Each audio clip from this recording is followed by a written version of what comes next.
Testing, testing. Software application to resume. Testing, testing, 1, 2, 3. Testing, testing, 1, 2, 3. Testing, 1, 2, 1, 2. Hey there, hi there, oh there. This is Ralph Hayes Jr., RH Jr. Reality Check, coming to you live over the internet through a series of tubes known as the Boob Tube we call YouTube, bringing you yet another example of the debris that we litter the information superhighway. A little something I like to call the one, the only spleen squeezins.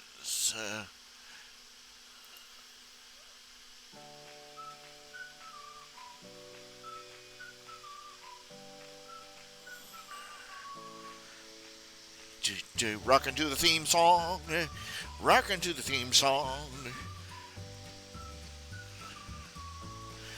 rockin' to the theme song. Ain't got no words, cause we didn't write any. Hey there, everybody. Just doing our thing.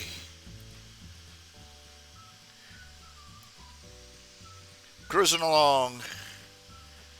Oh yeah. We're living the dream, folks. Living the dream. Gonna be doing a little drawing, a lot of talking. Don't know what we're gonna do. Don't know what I'm gonna say. I've only got a vague idea of what I'm gonna be drawing. So, thrill a minute.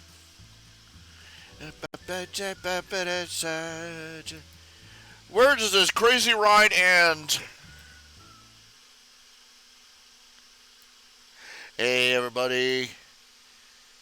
Good to see you. Well, technically see you. Give me 1 second here. Give me 1 second here. I'll fix this. Doggone it. Taking care of something here real quick. Be right back.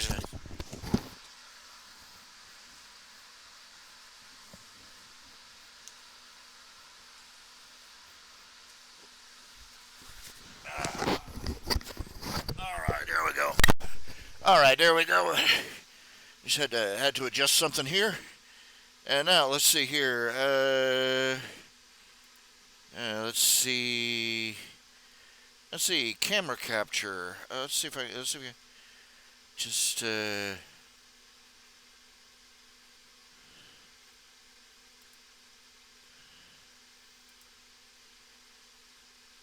Display capture, game capture, image slideshow, media source. Video capture device. Here we go.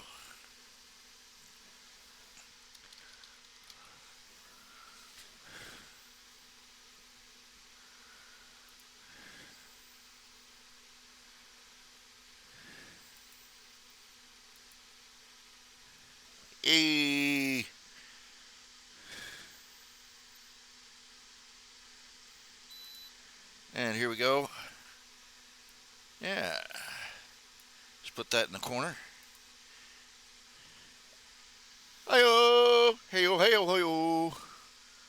Hey, hey, hey, hey, hey, hey. Okay, now congratulations, you're actually getting a look at me by full lamplight. Anyway, you can see my face. There are probably thousands, hundreds of people are looking at this thing. Oh my Lord, we've been feeding that thing. But how y'all doing? Well, the main reason I usually don't use the camera is because I don't have anything proper to wear. That's one of the things when you've got certain medical conditions and physical problems. Almost like you'd be amazed at how difficult it is to find clothes, just ordinary clothes. Figure just buy at the fat store, and no, because literally, when you're not just fat but you're deformed, for lack of a better term, you can't find anything that fits. The way my legs are swollen is basically frightening. But it's limiting, and I have to buy specially cut clothes for it, and I've got pants. But that's it basically. It's just up until now I didn't have anything to wear. I bought myself what I'm wearing it right now. I'm wearing this top here is it's actually from it's medical scrub pants, medical scrub shirt, and I literally bought the largest size I could in order for it to fit. Literally, I had to get. I've gone up. I figure I'm like a 4XL, a 3XL, a 4XL. I buy it and it doesn't fit. It doesn't. It's 2 inches too short, and my arms won't fit through the sleeves, and just forget fitting it over my legs. The shape there, it's a nightmare. So I went on this one site, and there's this place that sells medical scrubs online, and I said, okay, how big can you make them? And he said 10XL. I said, holy crap. So I bought myself a pair of pants and a shirt in 10XL. And not only that, with inseam, extra long inseam, longest inseam I could get, uh, widest waist I could get, largest chest measurement I could get. And by and large, haha, pun, it hangs on me like a tent. I literally could wear this shirt. This is supposed to be a shirt. It could be a hospital gown all by itself. And I sort of have to roll the pants up. It's been a long time since I've had to roll pants up in order to wear them. But this is a good thing. It cost me $90 for the top and the pants. I needed them desperately because all I had to wear was a bathrobe and hospital gowns. Nothing else nothing else I had would fit. So now I've got clothes. I can go out in public again uh, without worrying that people will still stare, but I don't have to worry that it's because my hospital gown is gapped open in the back. So yeah. Uh, Hooray. Uh, oh, beg your pardon. Beg your pardon. Beg your pardon. Let's see here. I'm going to switch this over. I'm going to switch the camera over.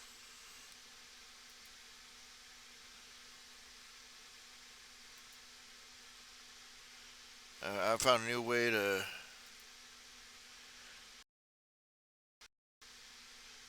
to show what I'm drawing. I finally figured out a setup where it just all runs through one system. Uh, I don't know if anybody out there can hear me. Can anybody in the channel? Can anybody in the channel hear me? That's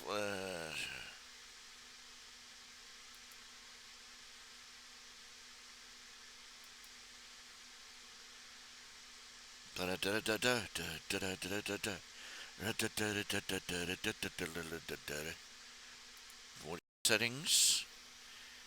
Okay, let's check. Okay, it's operating.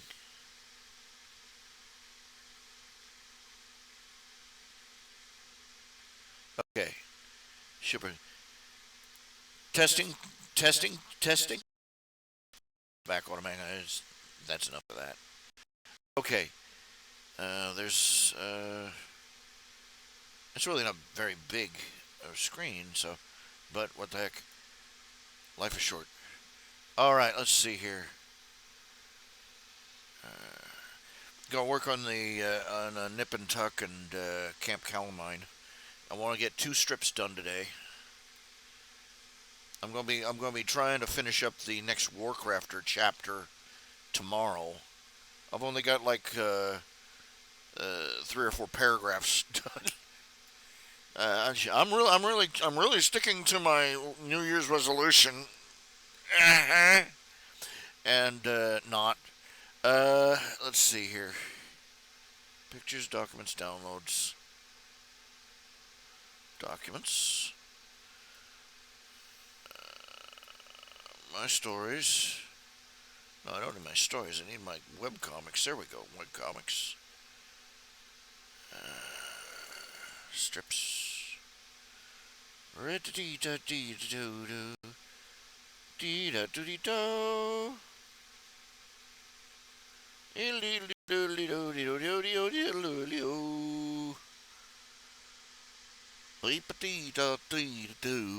Layer.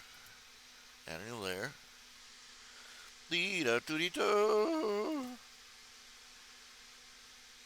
I'm going to nag people until they come in here.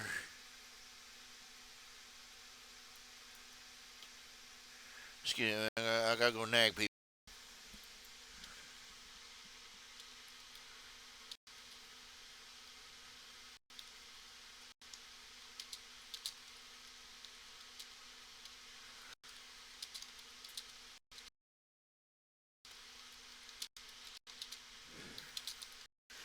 Spleen Squeezing is live. Please come into the channel and love me.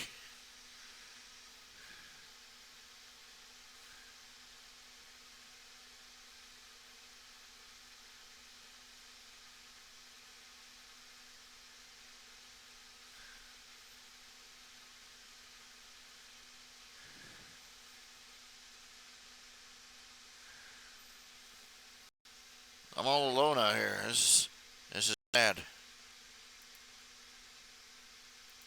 Well, it is a Thursday night.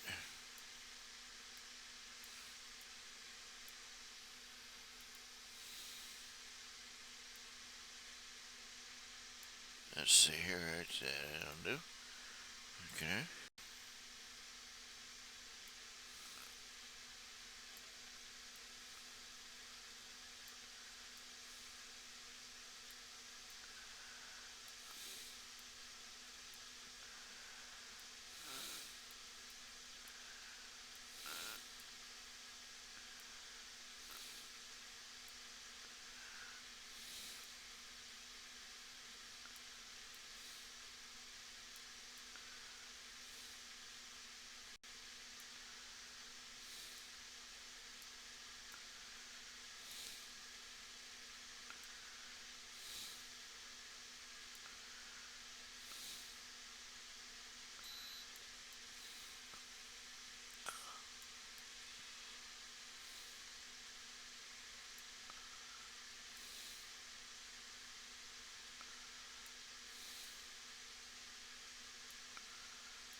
No, it's kind of quiet here. Me telling you, me just doing this here. Doing the drawing, doing the drawing, doing the drawing, doing the drawing, duh.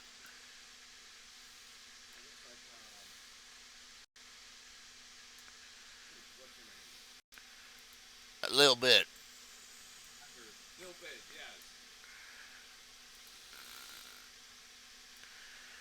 Try to get in the habit of drawing her to look a little bit older than she normally does. Because she's supposed to be a little bit older than she used to be.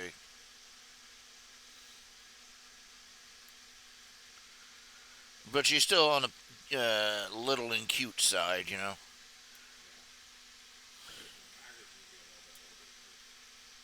Oh, yeah. We've all seen the picture. We all seen the picture of where they're going to end up. That's here it is. Let's see.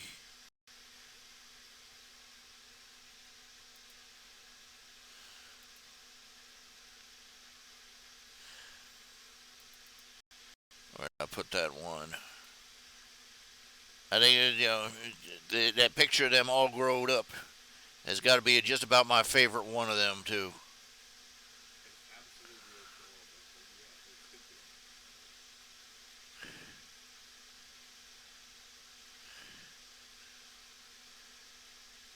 The fact that she's also brightening, that he's turned into Beaver Beefcake and she's she's seriously gotten into turned into a hot bunny. There's got to be something in the water in that county. I swear.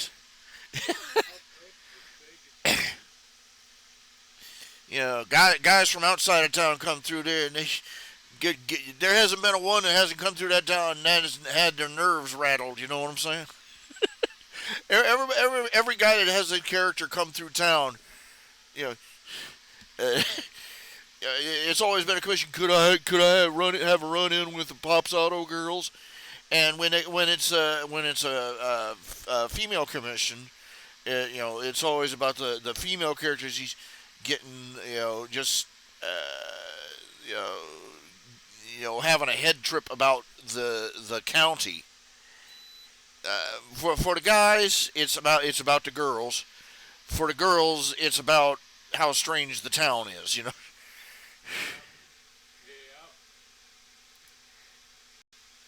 And I'm saying it's not just by the gender of the commissioning. It's by the gender of the character.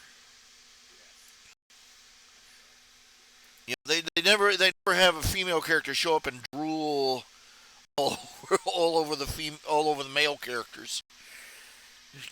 Let's face it, I don't usually draw the guys to look like Fabio. So into that thing, yeah, that's why you buy. That's why you spend several $1 million on these laundry room romance novels with the cover with a shirtless guy on them. Oh yeah, yeah. This you admire them for their intellect, right? Yeah,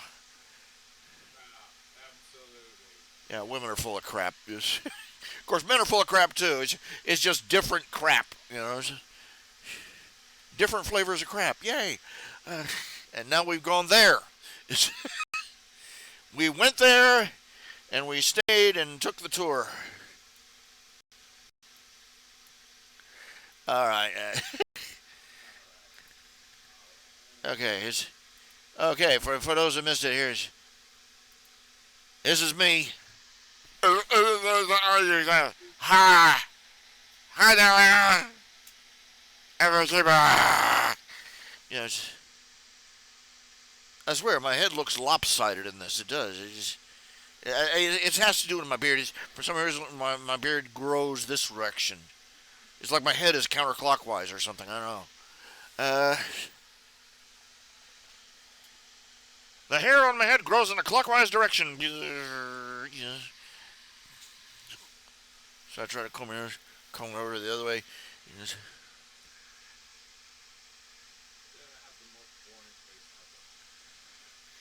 Yeah, and now everybody's looking at. Oh, good lord, we've been feeding that thing.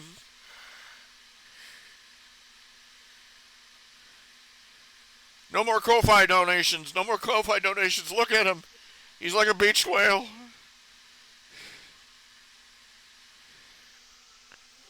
Yeah, complete with a gap. Yeah, redneck from Ohio, complete with a gap in his teeth.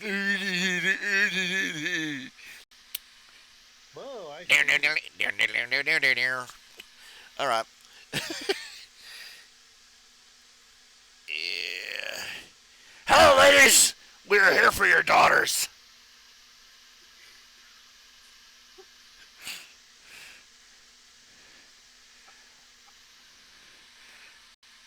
This is from one of my favorite movies. Is One Crazy Summer.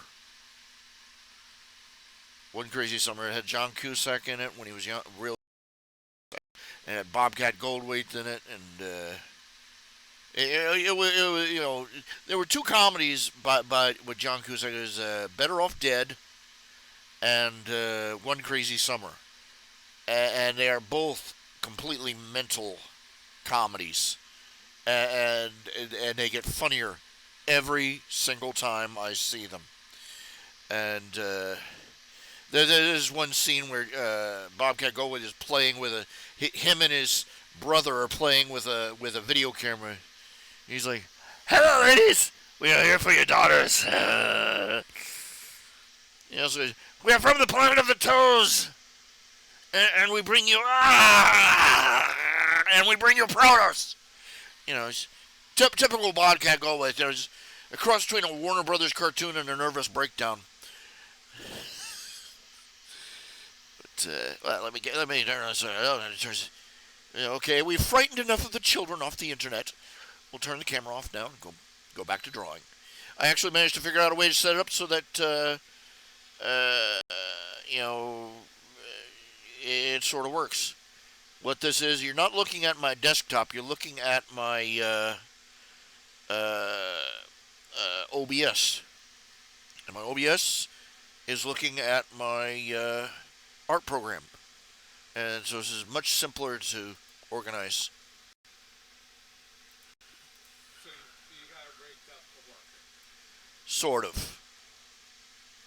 No guarantees on where it's going after this. There's no telling. There's no knowing where we are going. Willy Wonka.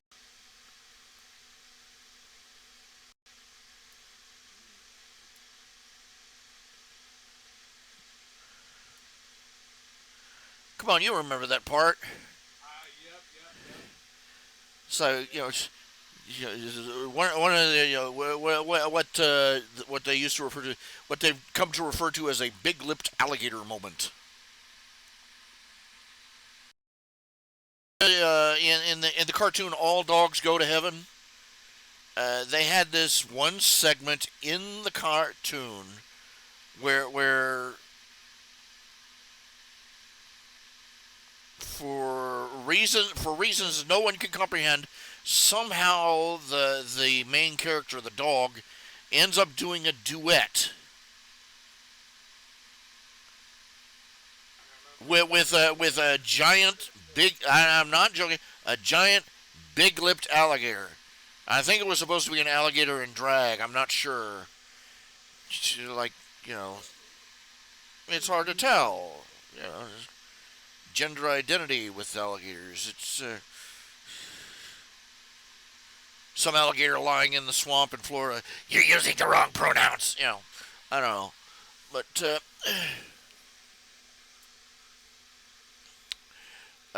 anyways, it was so totally out of nowhere. It made no sense in the context of the movie, and it was an entire musical number. The song was "Let's Make Music Together," and you're like, "What the hell?" And but yeah, you get the idea. Big-lipped alligator moment. Uh,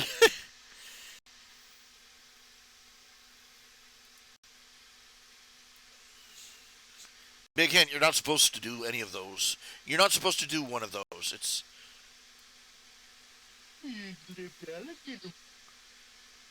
yeah. I've been looking forward to there. I've discovered been discovering a good bit about the World of Warcraft community. There are dozens and there are tons of people who have set up their private servers with their own variations of World of Warcraft. Now I already found World of Warcraft Ascension, and I found at least a half dozen others. And what I have on my computer now is WoW Turtle WoW. It's basically it's vanilla World of Warcraft. Well, basically the idea is they assume that they stuck with the lore of the original vanilla World of Warcraft, and they've expanded all the way up to Wrath of the Lich King, except they use the same aesthetic, the same lore, the same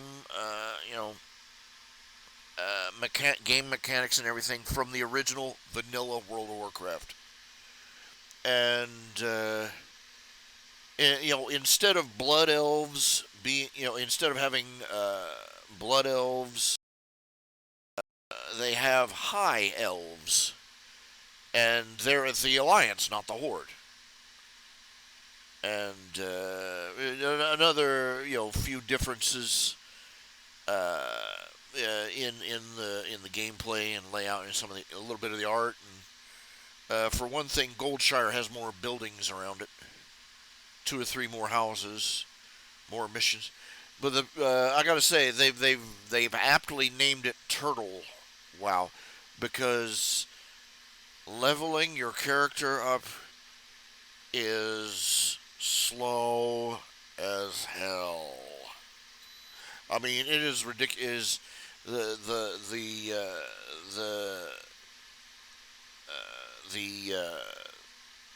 quests are incredibly stingy in their payouts, and let's put it this way: I've got a level 13 character, and that is the highest one I've gotten. I've been playing it 2 or 3 days, and that's as high as it's gotten. And he's still walking everywhere. He's still wearing pretty much the first moderately decent equipment that he got. And when I say moderately decent, I mean not rags. And he still looks seriously kind of scruffy. And his armor class is incredibly low, and you have to grind and grind and grind. But the thing of it is, most of the grinding is just getting from point A to point B, because they have they have a network of griffins that your character can ride from city to city and from place to place. But you have to. But first of all, you can't ride, say, a griffin from Stormwind to Ironforge unless you've already been to both cities. And the only way for you to get there is on foot. So basically, your character spends, and there are a lot of griffin stop-offs that only appeared later in the game that aren't in vanilla. Like they used to have the retail version of World of Warcraft. They have a Griffin Flight Master in Goldshire, and they have another one in the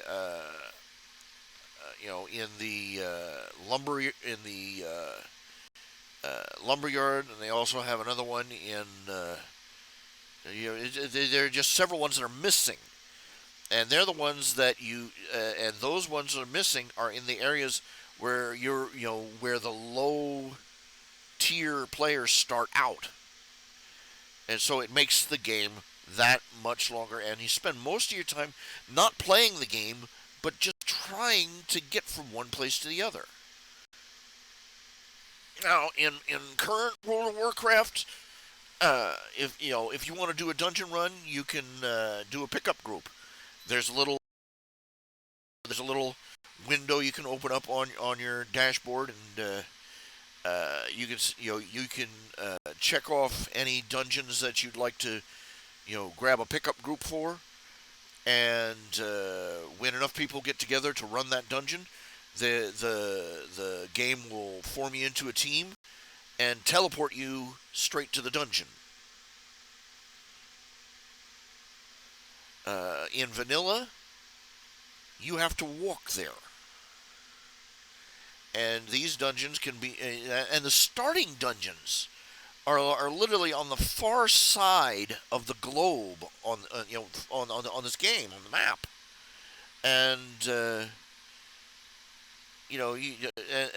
your character is in Stormwind, and the first couple of dungeons you can run are on the opposite side, are on the other continent, on the opposite side of the world, literally. And you're supposed to somehow all get there because the teleporting device, they haven't installed that yet, and they don't even, they used to have a thing where they have these big runic stones there. If one of your team members gets there, he can, magically activate it and summon all the others on your team to that site. The stones are there, but they don't work. And so I'm like, what's the point? It's obvious they're trying to do World of Warcraft better than the retail guys did, and in some regards they are. But what's the point of having a new version of World of Warcraft if you make the same old mistakes that even the retail the people in Blizzard looked at and said this is not working, and having having people able to imagine being able to phone people all over the globe and say, let's form a team, and sorry, but there's no trains, planes, boats, or cars for you to ride in. You're going to have to walk across North America to meet up with the rest of your team, to run a 5-10 minute dungeon. That's basically what you're looking at.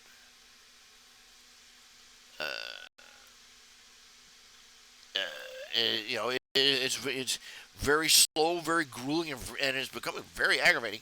It's addictive as all get out.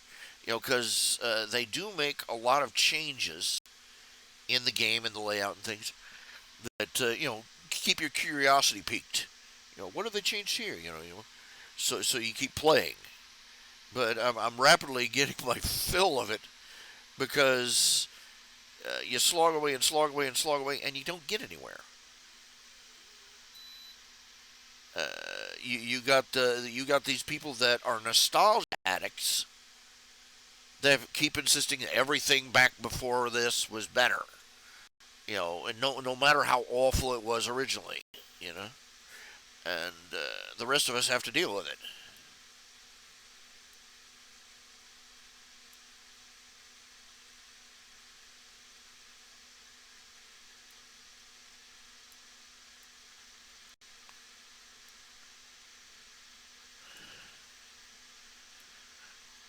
Now, that's just Turtle. That's called Turtle WoW. One of the main reasons it's called Turtle WoW is because uh, they have this one mount that you can buy. It's a very unique mechanism. It's a turtle, and it adds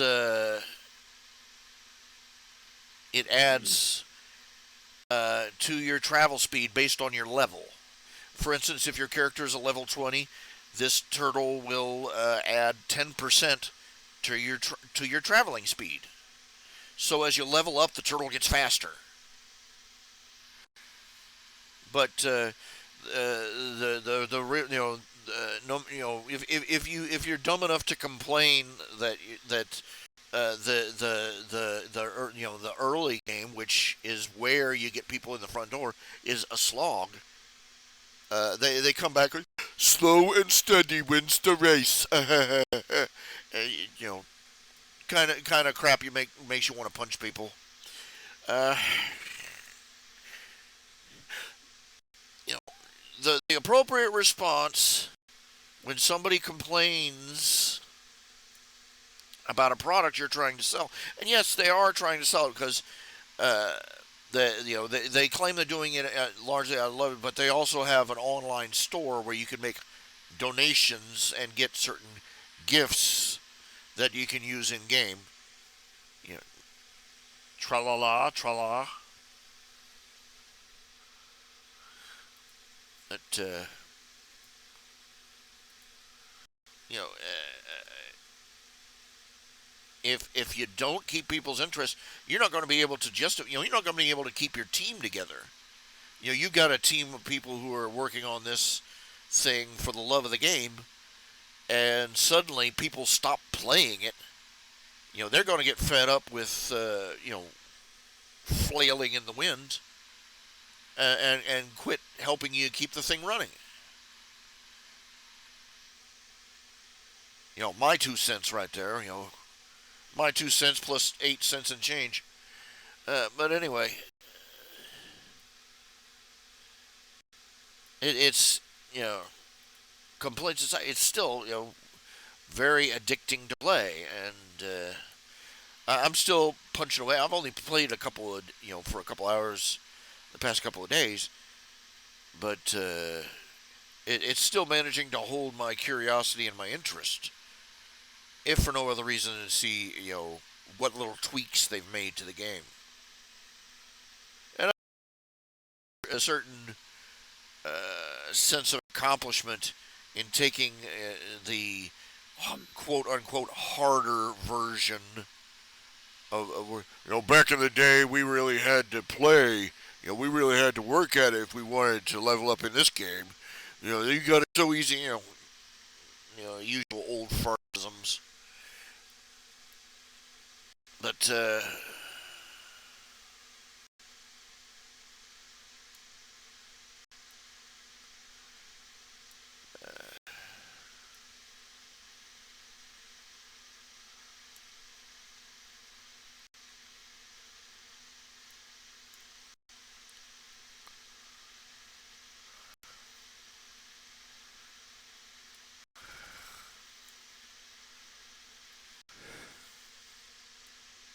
let's see. What's okay?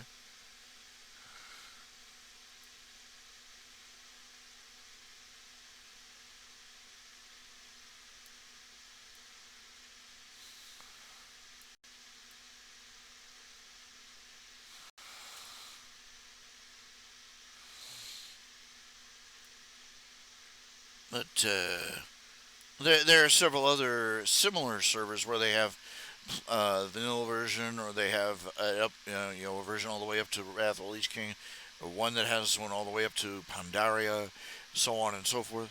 But the one I'm really looking forward to, though, is it's World of Warcraft Revelations, and and I've just seen the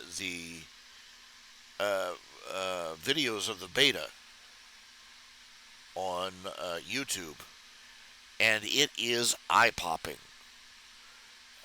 They've completely redone the graphics.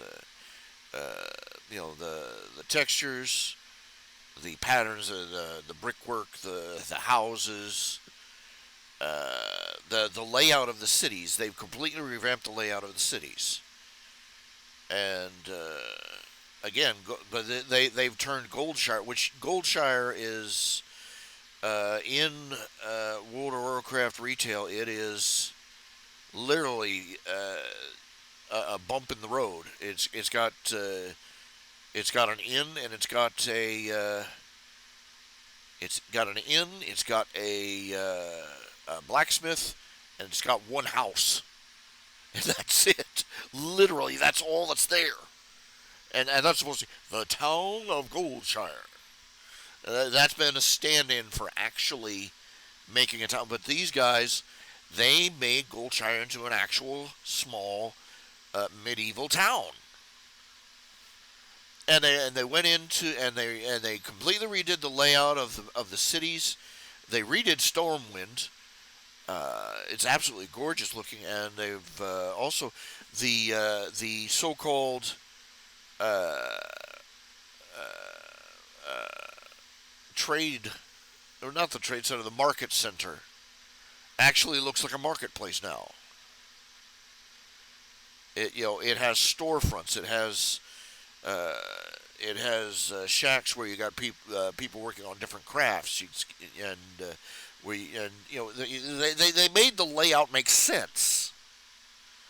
In retail World of Warcraft, suppose you took the trade skill of mining and blacksmithing.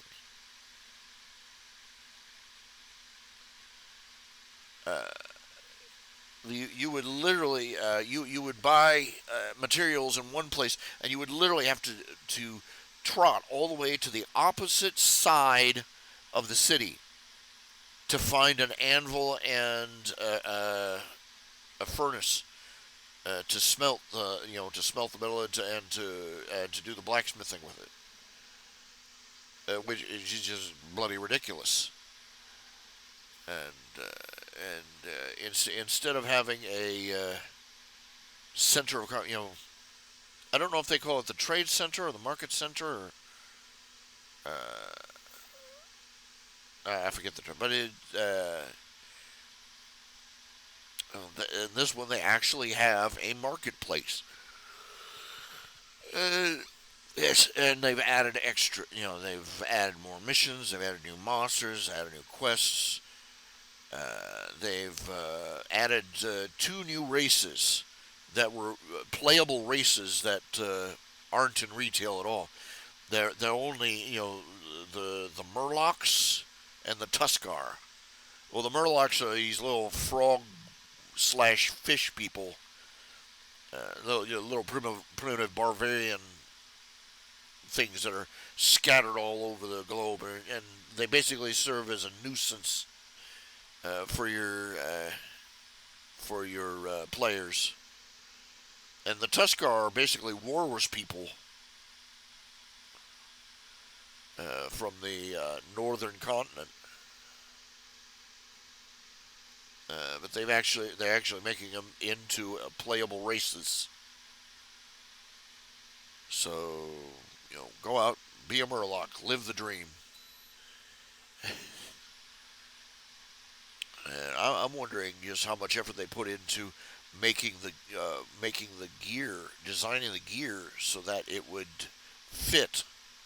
I don't know, most of the playable races are very close in general physiognomy, generally speaking. And so the more extreme ones like the trolls or the worgen, they can adjust it a little bit, and they'll adjust the shape of their armor a little bit, and it'll fit just fine. But with this approach,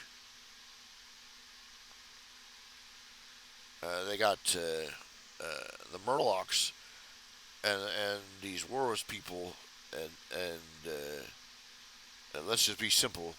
They probably had to redesign the gear and equipment uh, from scratch in order to have it fit and look good on these tubby little tusked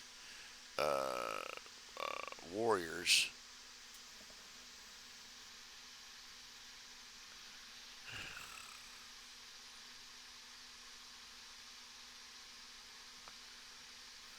What was I? Lost my train of thought.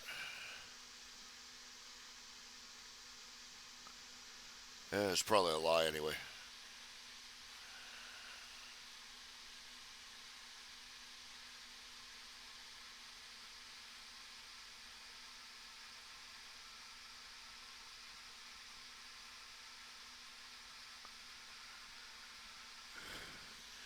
Oh my, mind wandered there for a second.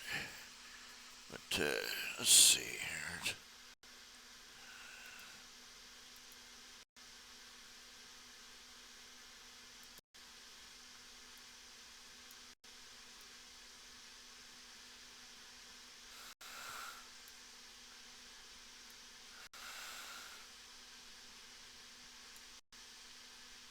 I'll tell you one thing though. I'm really looking forward to this game. I really want to play it. I really want to. I really hope that they're also talking about eventually adding player housing. This is another thing that World of Warcraft has never ever added. They kept promising for expansion after expansion after expansion, and finally they just stopped saying it. And they never got around to giving player housing is one of the big things in an online role playing game because having a place that your character calls his home, it gives the players a place that they can custom and a place for them to display all the crap they've won, all the stuff that they've accumulated while playing the game. You'll put it up for friends to come by and see and admire, etc. But you couldn't do that with what little you couldn't do that in World of Warcraft because they never invented housing,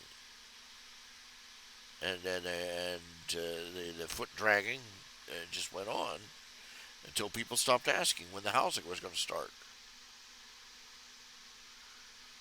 And be that as it may, it was.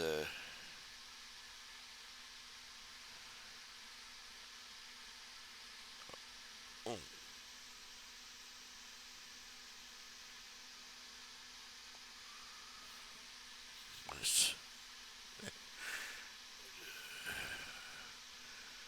I'm sorry. Man. I'm sorry. You got something on your mind? Anybody out there is watching? Shoot some bull. Throw. Shoot. Suggestions, questions, ideas, random topics of discussion, miscellaneous shoe throwing, something, anything. Give me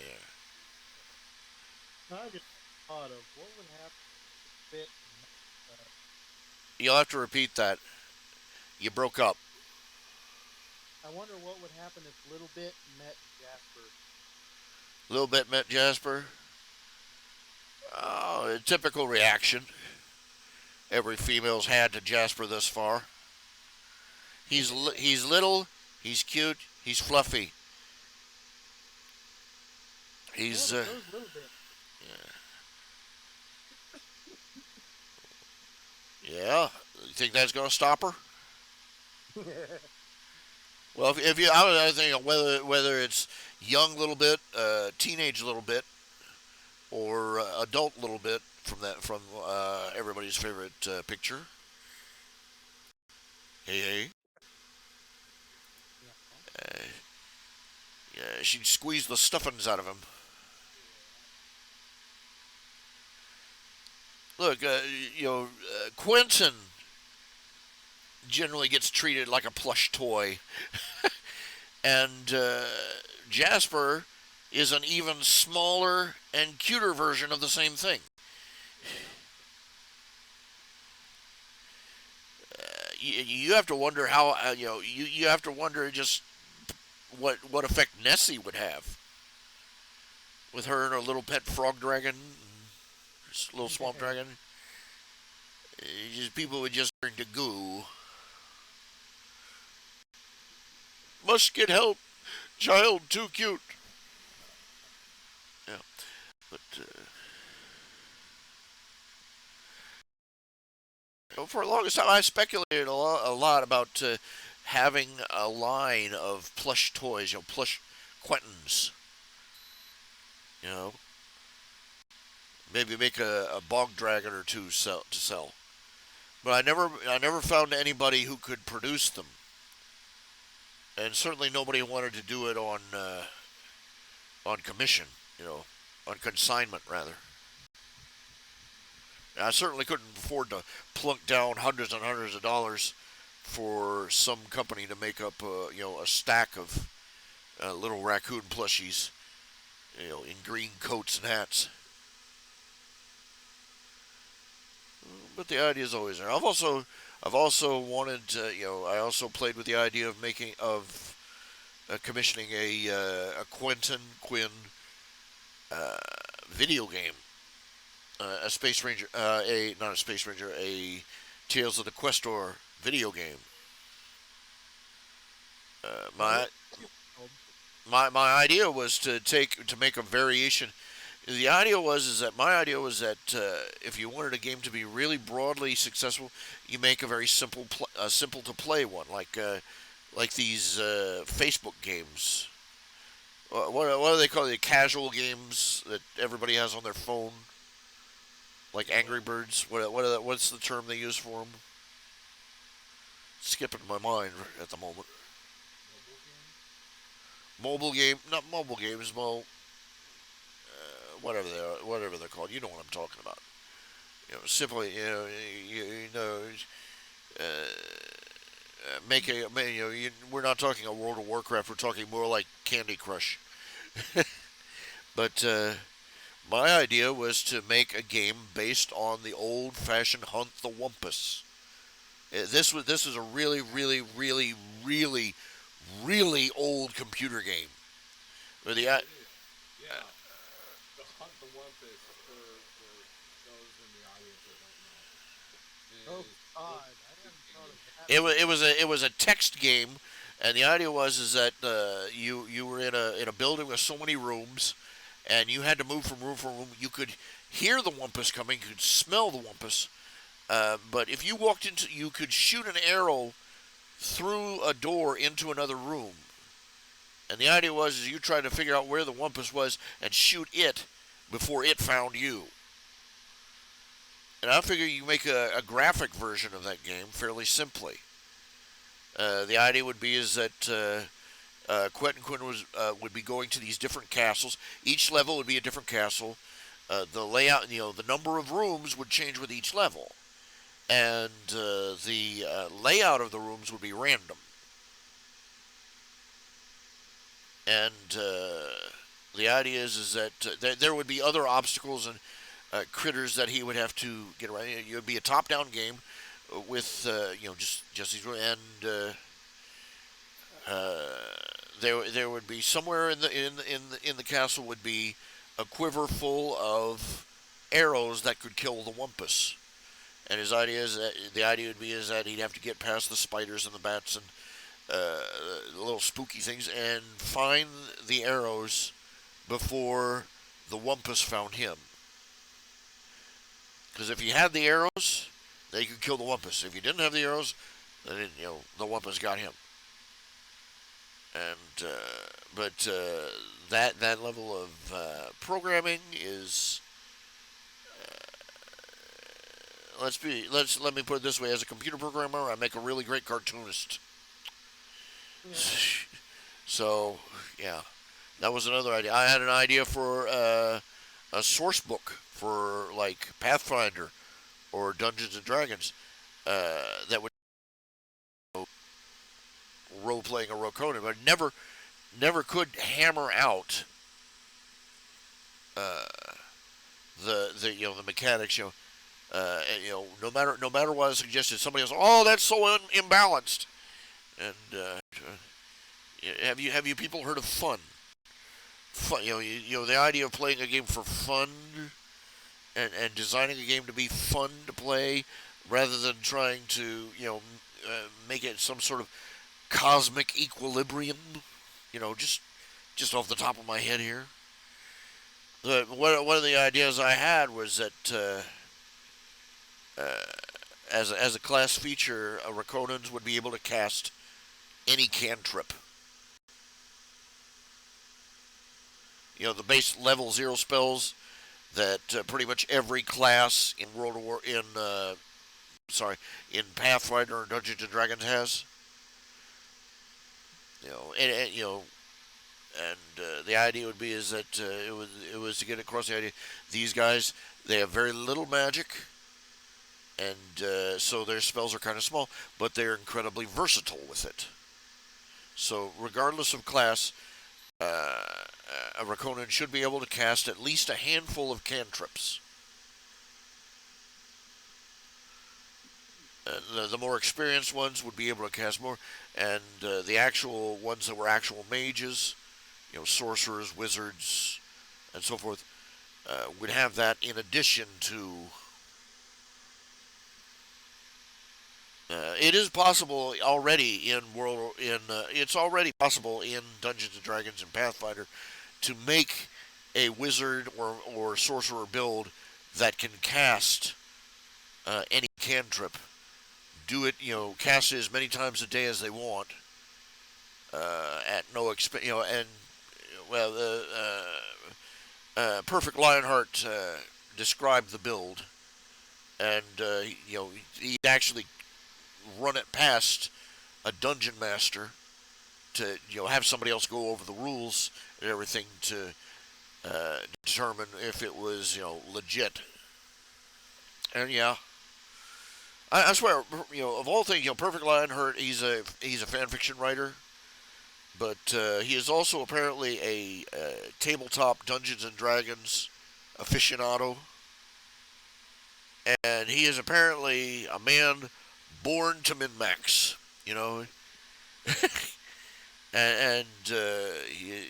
And apparently he is very, very, very good. He apparently plays with a group of people that are exactly like him that way, and they've got a smart dungeon master too, because he isn't constantly fighting them about it. He goes over it, sees that the rules do accept it, and he says, "Let's go for it." And I'm jealous of them. They obviously have a blast. But like I said, I considered making a source book for Tales of the Questor. Considered looked into making a video game or commissioning one.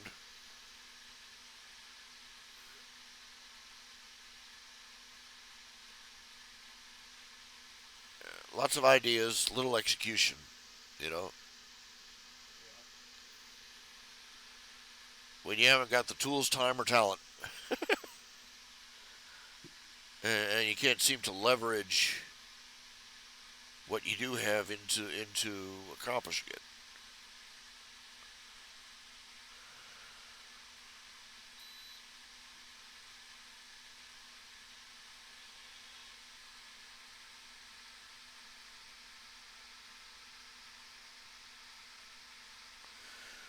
Oh my, kid's getting a little stuffed up.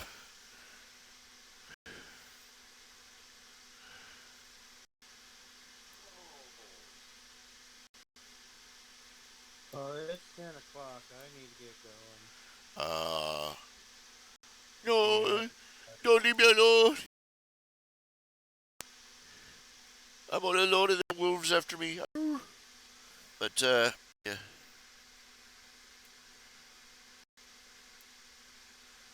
take care of yourself out there. Have I'll do fun. my best. You,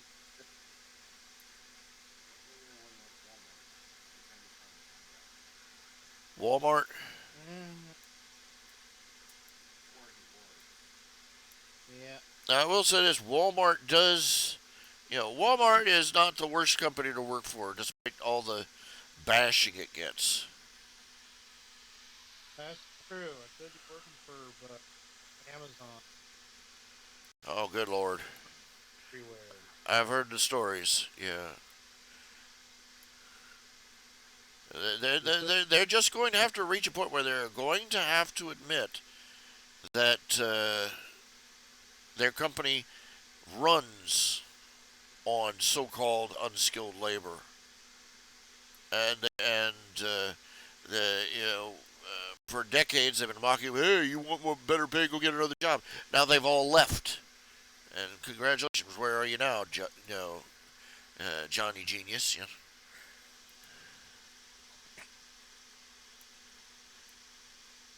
Treat Yeah, your take care. treat your employees better, and you'll get more loyalty out of them. Yeah. What's that saying? I'm just tired of hearing. I'm just tired of people.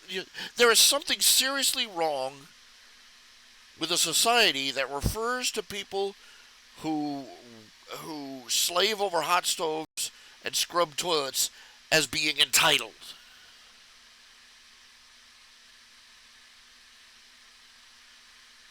Tell me that doesn't raise questions for you. Oh, it absolutely does. Oh, actually, no, it doesn't. Because the people calling them that are the same pricks who've been sitting in their ivory tower for decades. Now you know who I am. You know me. I'm as capitalist as you can get. But and I think a lot of the things that we dump on corporations, we need to grab a big old can of shut the hell up because it's stupid.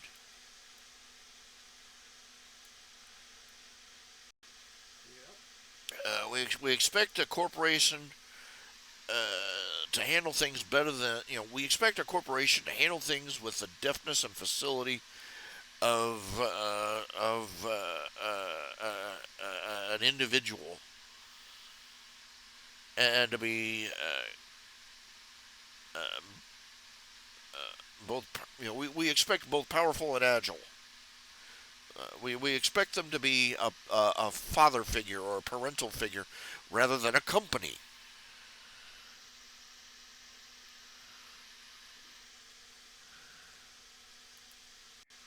Yep. And they so and it's actually not what it's supposed to be.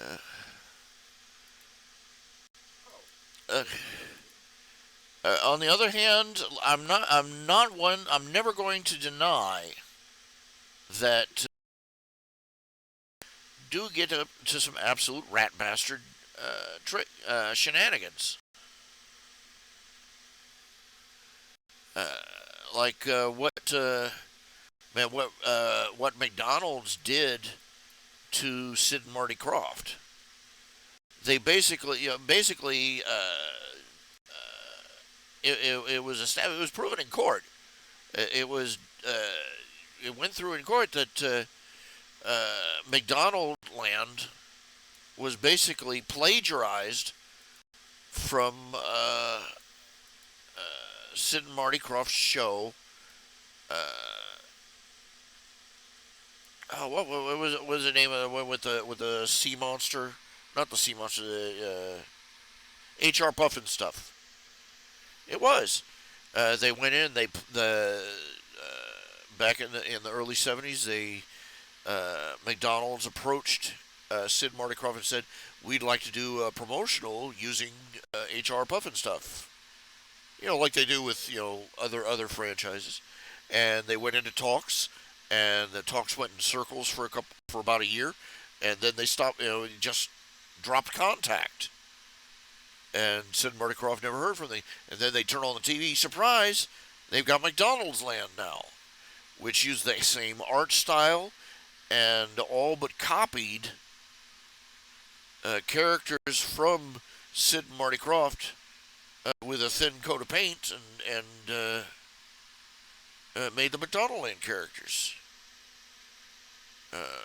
The costume design for Mayor McCheese was so much like H.R. Pufnstuf's costume, it was laughable. But anyway, they and the sad thing is that they sued and they won, and they didn't get enough. They didn't get diddly squat. They got like a couple of $1,000. That was the law at the time. They were only paid a pittance, and McDonald's went right on using the McDonald Land set and art and style and everything else to this day. And Sid and Marty Krofft haven't gotten a penny from it. So yeah, corporations can be absolute bastards. But you know, the average everyday person can be an absolute bastard too. We forget that.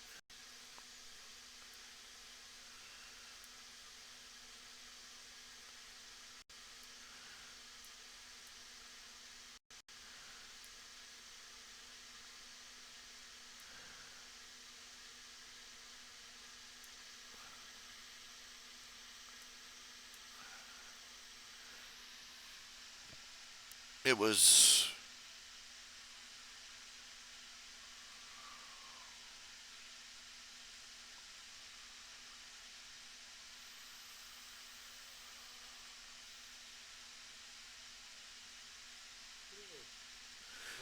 What can you say?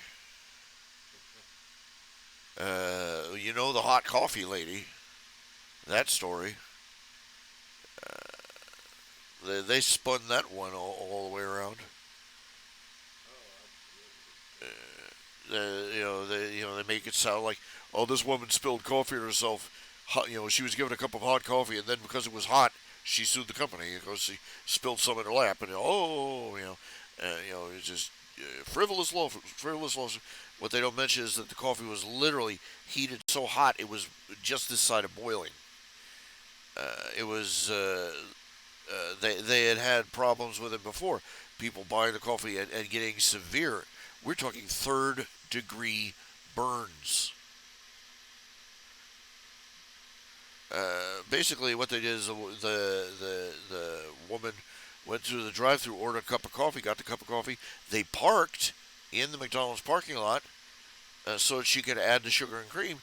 She put the cup in between her knees to hold it, opened it up, and the cup basically disintegrated, and hot coffee just boosh everywhere, all over the inside of her thighs.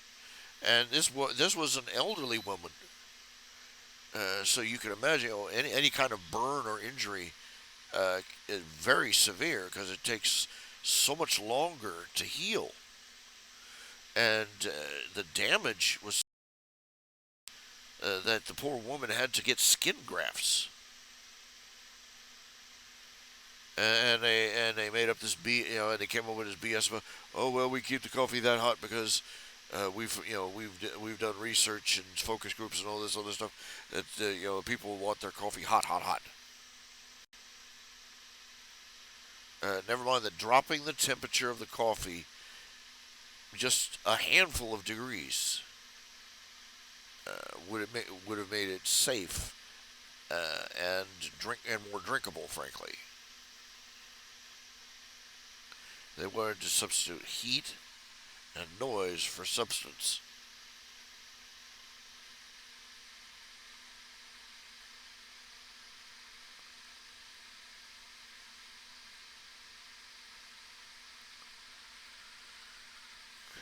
That, and again, I've lost my train of thought.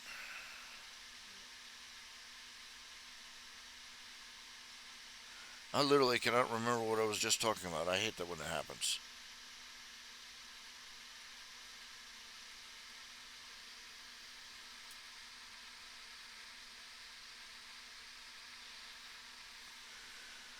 Oh my! Running out of gas fast. I already got a little sleep today and been semi-active, just all night.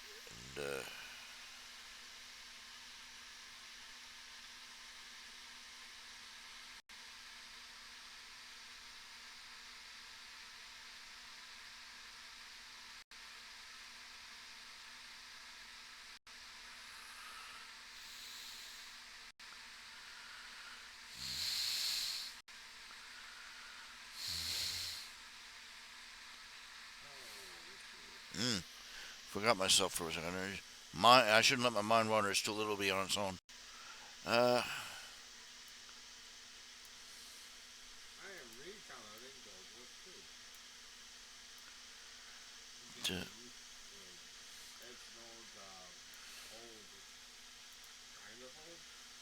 kind of old in amount. what game are you talking about? Guild Wars 2 by Guild Respawn. Wars 2. That hasn't been front and center in a long while. Yeah, Oh, World of Warcraft is over 15 years old. oh, let's see, when did Guild Wars 2 come out? I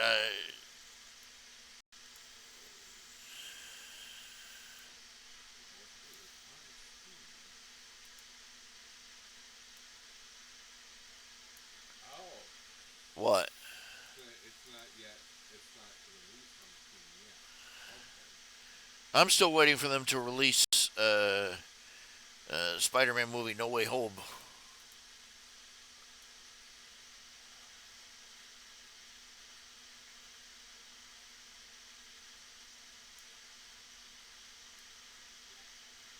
I'm looking forward to watching that. So, Me too. Ghostbusters, Ghostbusters, Ghostbusters Afterlife. It was pretty good. It was okay. I mean, it wasn't, knock it out of the park, fantastic, but it was pretty good. It was too long. It was slow. It was kind of slow paced. And for a franchise that started in New York City, slow paced, nah, doesn't work. Especially out in a podunk western town where uh, you know it just doesn't work.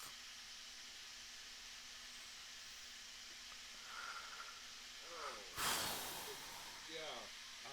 No Way Home was a friend of mine went to see it, and he is he was very critical of the Liza novel.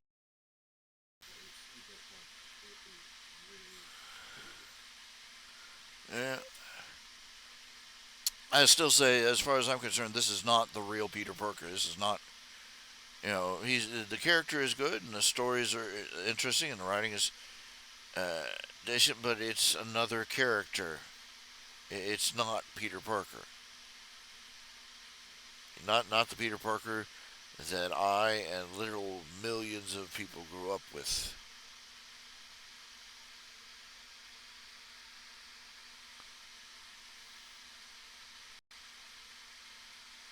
I'm going to ask you not to say anything else about the movie, just because I want to support it. What?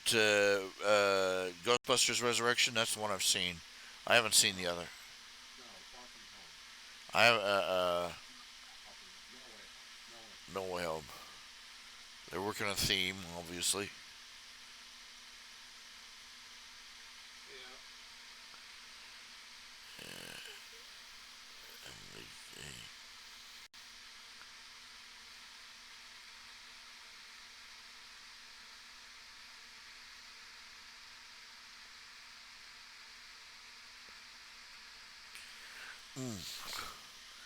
Mine's still drifting off. What was it? Oh, I've been watching a new anime. It's Kuma Kuma Kuma Bear. Never heard of it. It's an isekai. It's an isekai. The protagonist is a girl. Uh, she's literally independently wealthy. She's like 15 years old and she's independently wealthy because she trades stocks online, and she's very, very, very good at it. And she's so rich, she spends all of her spare time playing this online Memorperator. And it's the usual fantasy. It's got a virtual reality helmet and the whole nine works. And one day, she's kind of a little shallow and unfeeling because she's reclusive and she doesn't go to school because she said it was a waste of time. And to be fair, she's right. The point of public education is to prepare you for life. To go out and make a living as an adult. And she was already a literal multimillionaire from her own work. And the best you can do with a high school or college, that's like expecting Bill Gates to fill out an application as a burger flipper.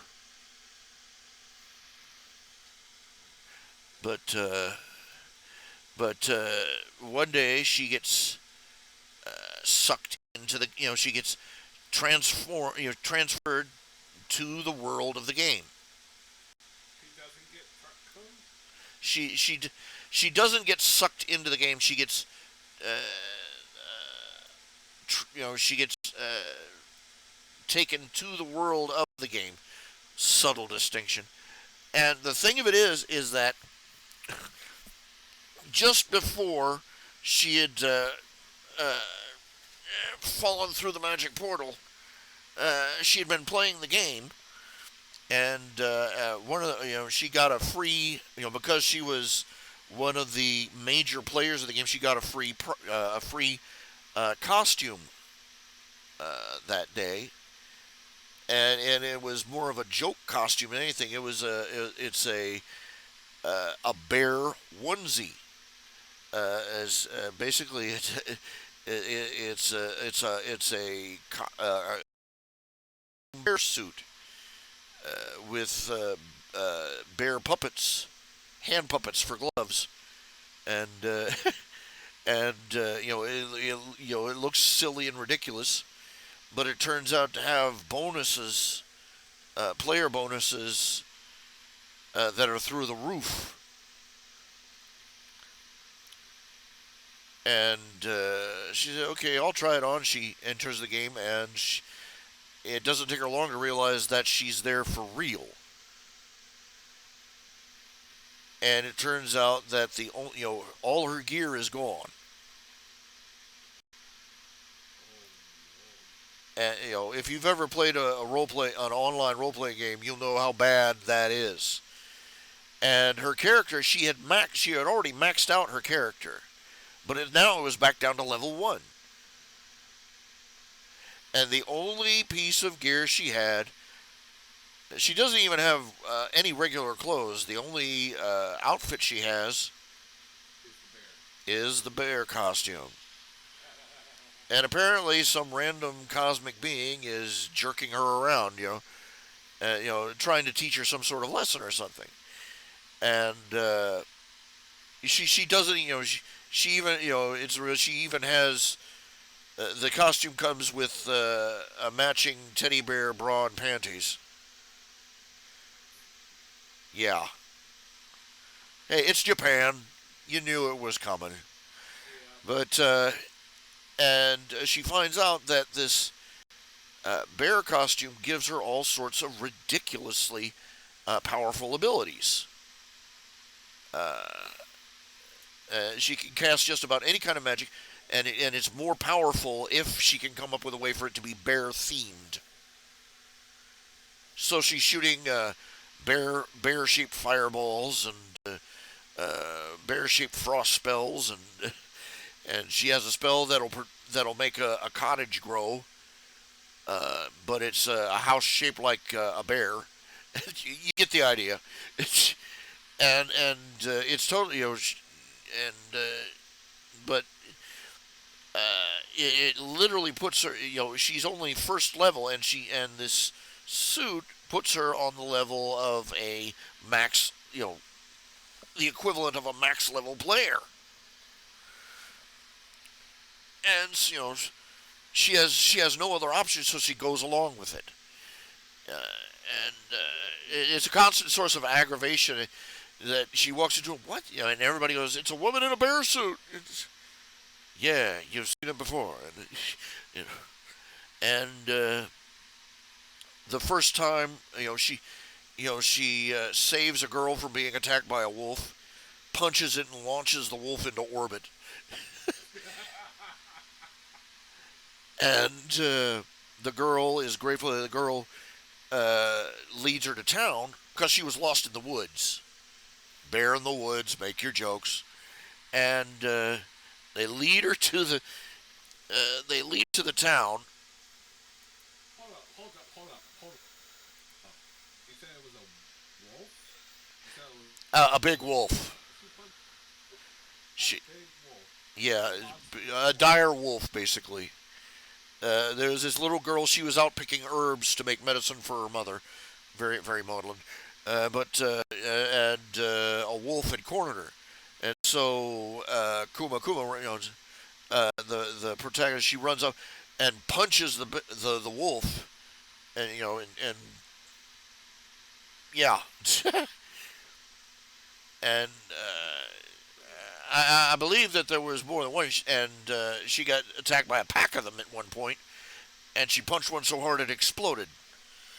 So traumatizing the little girl. And well, anyway, the little girl leads her to town. It turns out that the little girl, uh, I can't remember the name of the lead character, but she. The thing of it is, she doesn't know how to process her kills. She doesn't know, you know that they do in games. They get the mana gems and the money and the coins and the animal skin and the meat and all this other stuff. And she doesn't know how to do that. And since this is a real world rather than a game, it's not just push a button and it magically happens. The little girl. It turns out the little girl knows how to do this. It's what she does to make a few coins on the side, and well, basically she says you want me to loot this for you. She says, okay, and the little girl pulls out a knife and proceeds to butcher the wolf. Right, and the protagonist is like, just surprise thing, shit just got real. And by the time the girl's done, she's got a stack of wolf steaks and a neat little package of wolf fur and and a little mana gem that's about the size of a salt shaker. And well, anyway, they take it into town. They sell it, and she takes her to the Adventurers Guild. And one big, huge warrior adventurer shows up, and he's basically an a-hole.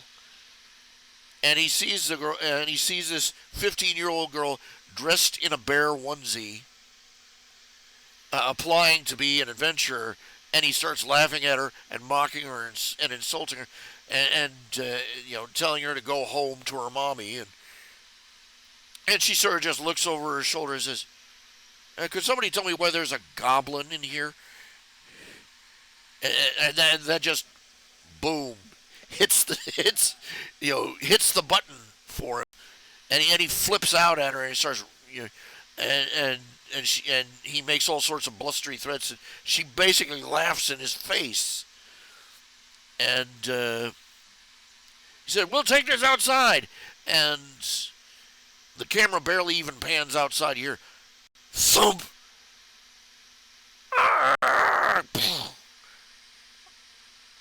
And the camera pans over, and there's the warrior lying there. He's a mass of contusions and lumps, and she flattened him with one punch. Look, Ma, I'm just a roadkill.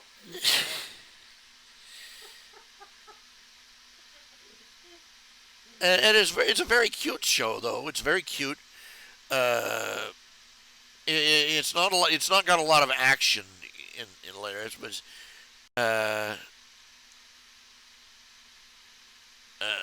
they have one where she basically. One of the things she does is it turns out she's got a real head for economics and for business, and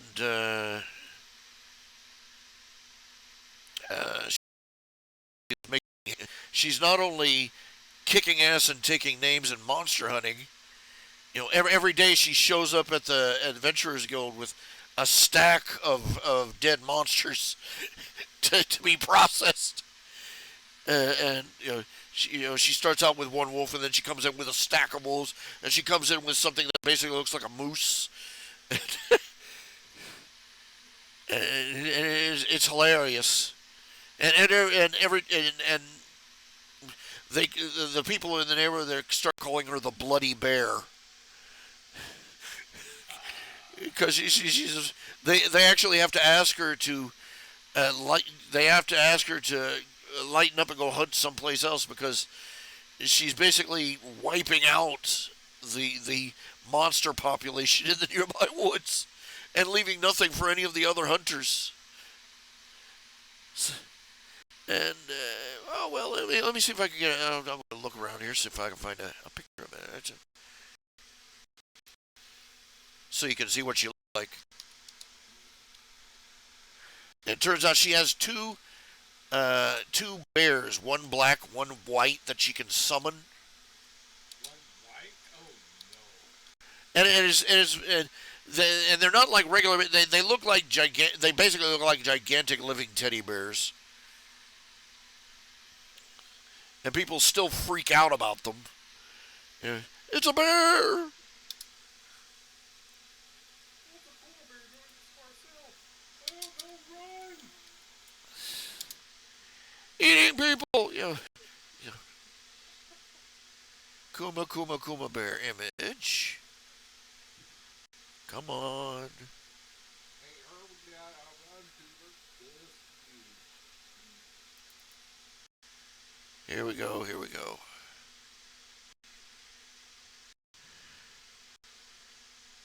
Okay. Let me switch. Turn this off. Display capture. That's her. That's a panda. Well, no, not actually. The markings are all wrong. But, Close enough. well, you get the idea. This is the costume she's stuck in. It's the only clothes she has. And because she's technically still just like a level 3 or level 4 character, even after all this monster stomping she's been doing. But, she doesn't dare switch out her costume for anything else. Because without it, she's just an average level 4 commoner. So she's showing up at the, local duke's mansion and the palace of the king for his birthday, and all these serious, royal places, and she's dressed like that.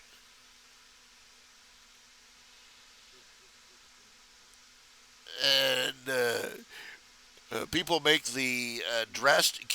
making the drastic mistake of taking her for granted. Here she is with her two summonable rides. They're mounts, actually. Oh, your stream is paused. Oh, it paused again. Yeah. Let me see here. That's not it. It just paused again. Darn, I have no idea why it does that. Swap to your application to resume.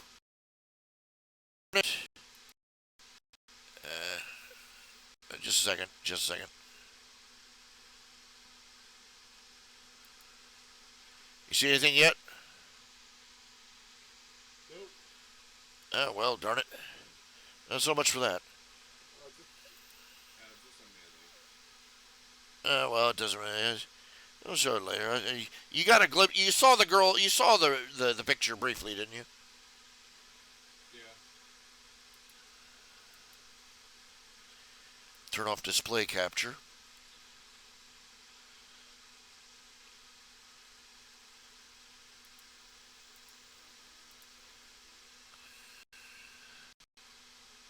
There we go. Anyway, it's getting kind of slow though. It's more of one of these fluff stories. There have been several episodes have been basically just her doing nothing but babysitting a couple little kids or doing cooking. She single-handedly revolutionizes the food and commerce in the city she's arrived in, because up to that point, the city had very few eggs.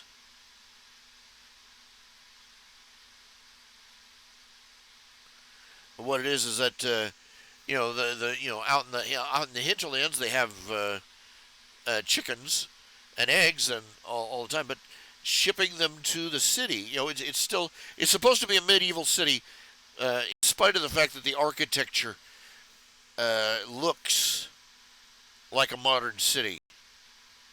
the bricks look like something out of the oldest that the buildings could be is like the 1970s. Pane glass windows, uh, perfectly symmetrical rectangular bricks. You know, red brick and mortar walls. And it it bugs the hell out of me because there are so many anime and regular Western shows. They make the effort to make a fantasy town or a medieval town look like a fantasy medieval town. But in Japan, apparently, they just grab whatever background, stock footage background or stock image background they can find and slide it under their cartoon, and it annoys the everlasting crap out of me because uh, that's not a fantasy city. I noticed it the first time in Slime Reincarnation. That was an anime about a man who dies in the regular world, and he wakes up. He has been reincarnated in a fantasy magic world as a slime. Well, actually, we would call them jellies because for some reason the Japanese call these. You just picture a little ball of jelly, translucent jelly, with eyes. I don't have to. You described it very well. Yeah, but What's the question? anyway, but slimes. I always you say slime, Western guys. You think something oozy. It's sort of just slithers across the ground. Uh, uh, they say slime and they mean something that looks like a Jello gelatin and that bounces around. I'm like, yeah, just but anyway, getting off the topic is that in as they as the show went on and they built up the monster village into a proper town. The buildings, the interiors, the exteriors, they were indistinguishable from a modern city, and it was just so wrong and so lazy. I mean, try at least. Try, now. There's a anime called Bofuri about a girl who's playing a video game and she's decided that her best approach is to max out her defense. And it turns out that the game system is kind of broken because she becomes this unstoppable juggernaut of power at her first level because she put all her points in defense and nobody can touch her. And she can take this tiny little and just chip away at them as long as she needs to. But in that one, the artists made an effort. The buildings actually look like fantasy buildings. They have some of them look like the wood in the building is still growing. There are giant leaves and flowers, and you get the general idea.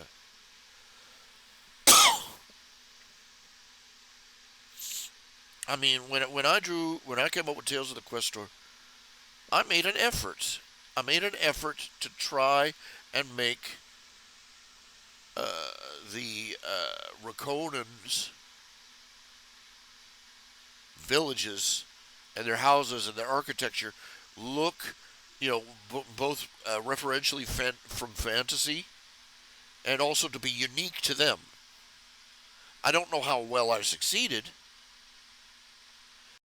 I've had to notice that the earlier drawings of Quentin's home village, Freeman does, the houses do kind of look like Smurf village houses. Just a red round cap and Just look like a big mushroom house. An awful lot like them. So, you know, it's just one of those things that needs tweaked. But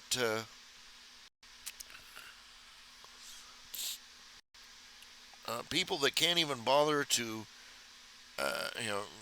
check, they can't even bother to try and draw a city that looks old. They could at least do that. They don't even try. And I find it kind of intellectually insulting. Just use whatever backdrop ever. Nobody will notice. They'll be too busy trying to look up the protagonist's skirt. Get out of my face here.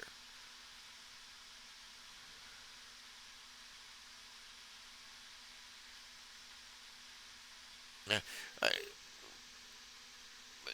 this is one of the reasons I'm really looking forward. Like I said, I'm looking forward to it. Opens on the 15th.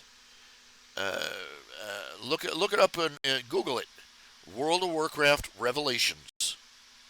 It'll be free to play, and on the 15th you download the launcher, and away you go. And they also have a thing where you can, they also have an online shop where you can make pledges and donations to keep the servers running and get fabulous gifts and prizes as a result. But the reason I'm so impressed is because the just the graphics alone, the look of the buildings and the house, they use the half timber look, of a typical European medieval village, at least for Stormwind, and they really put the work in. It's absolutely gorgeous to look at. And again, let me see if I can. I'm going to see World of Warcraft Revelations. Let's see images.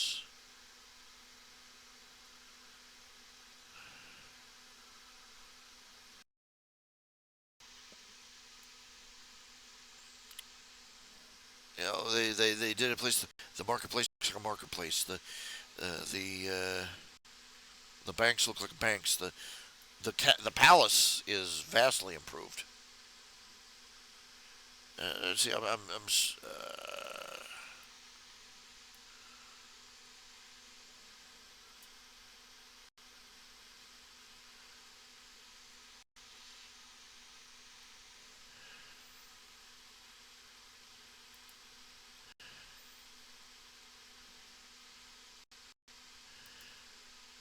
trying.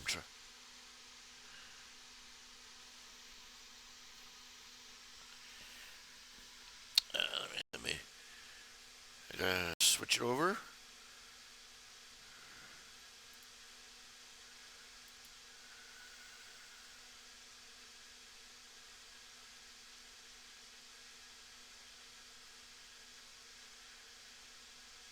I'm trying to find it. I can't find it. I'm trying to reset the buttons here.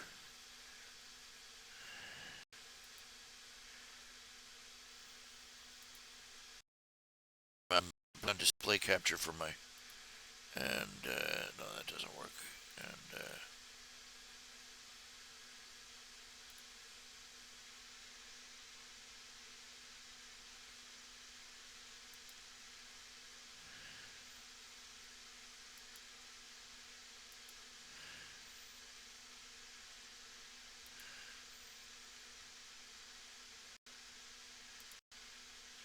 let's see.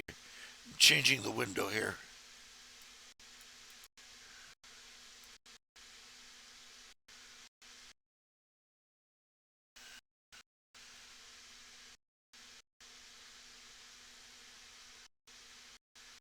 Okay. Okay. Can you see it? Yeah.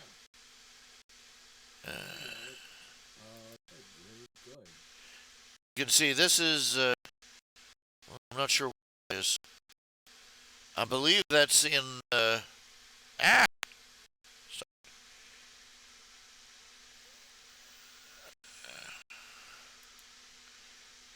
This is some of the streets on Stormwind.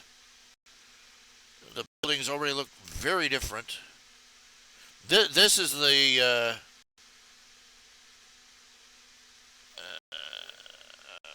What do they call it? The shopping center, the market center, the business. Uh, but anyway, you can see they got little shops and they have open air craft windows and such where people are where shopkeepers can make various goods and purchase various goods and Is this kind of what you pictured when you created Daleshire? a little bit, not quite that not quite that majestic. Let's just put it that way. It's supposed to be the roads are largely dirt. Oh yeah, obviously. Because Daleshire is supposed to be a crossroads town. Let's see if I can find a particular image of Goldshire.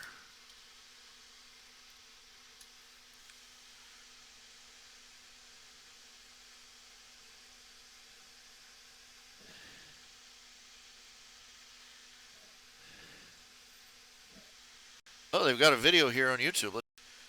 Let's watch.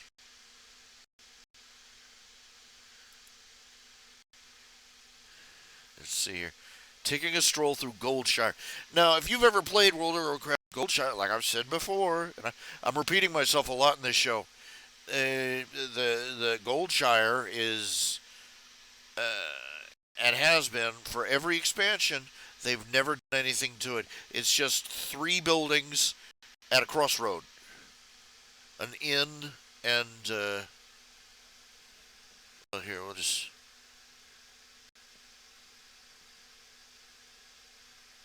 Okay, it's kind of slow here.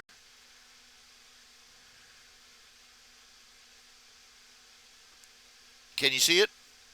Yeah. Okay.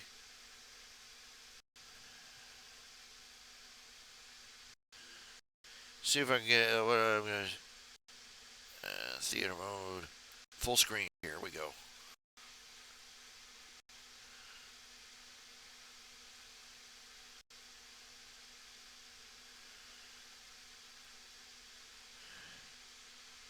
There's an entire computer. Look at that.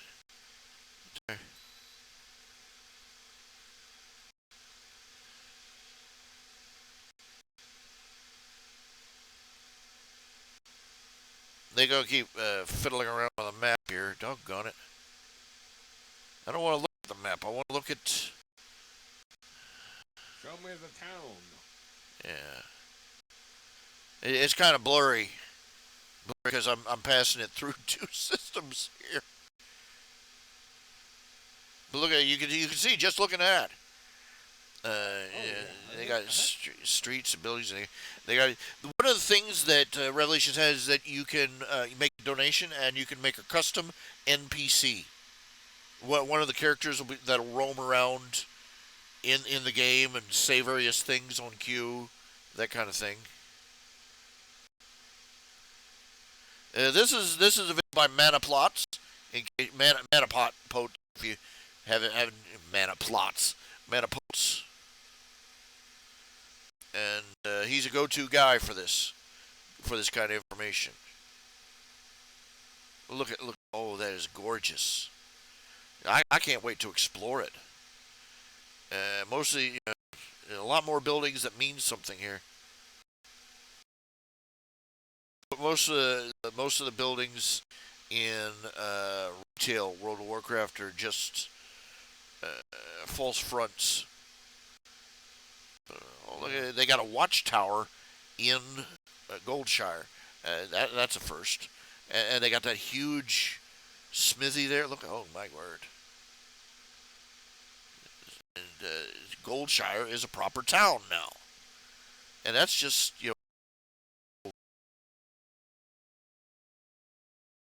Say that again, Ralph. You cut out for a second.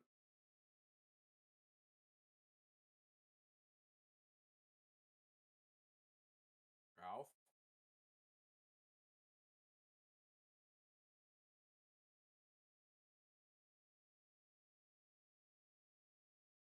I can't hear you, Ralph.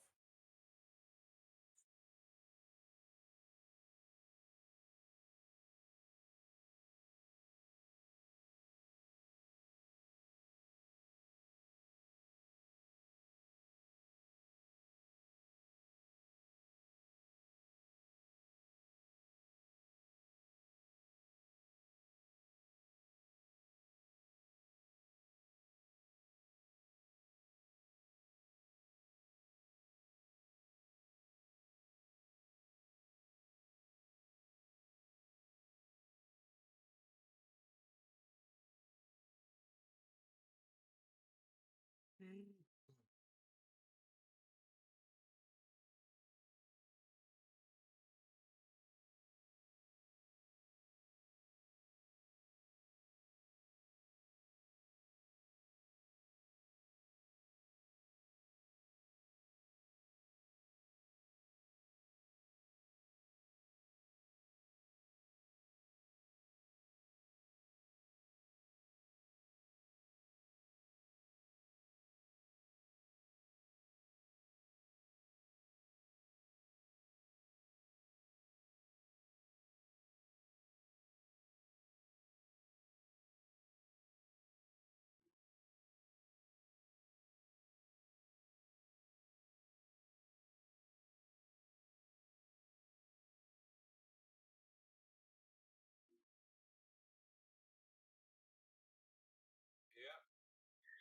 yeah,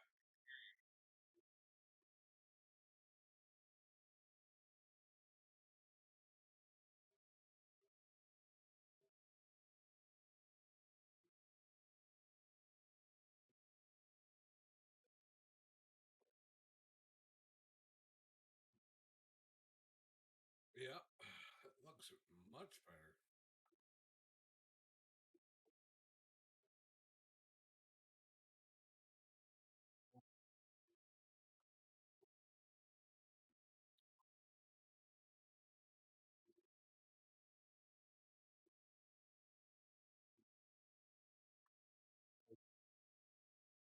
Maybe.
think that you should. I think maybe you should take a moment to breathe.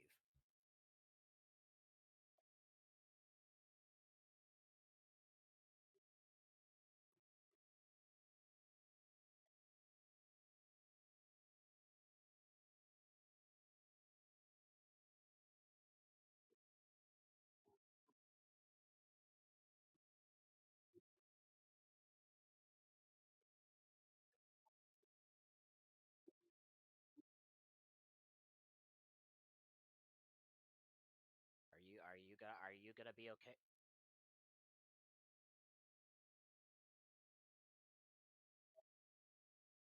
Did someone hurt you today, Ralph? I had well, I kind of figured.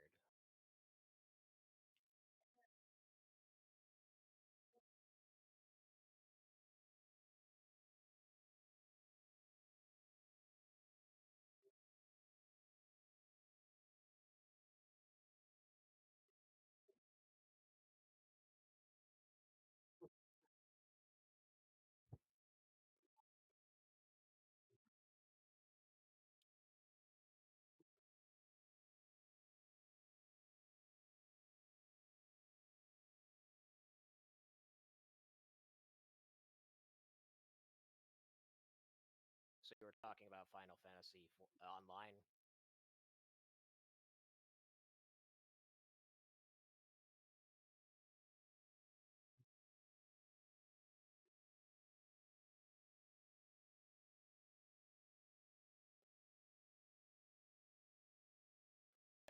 So you were saying something about an expansion. What for? What game?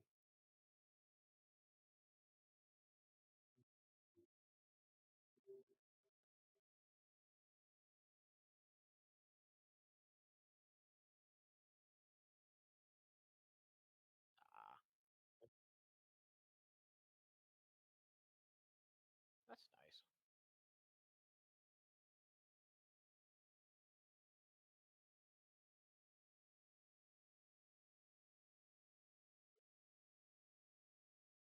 Sure, I see it. Looks very nice.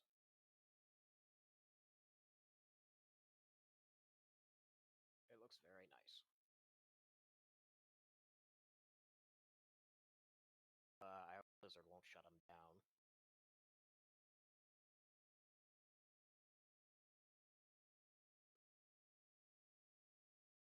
Oh yeah, yeah. Well, that's good to hear.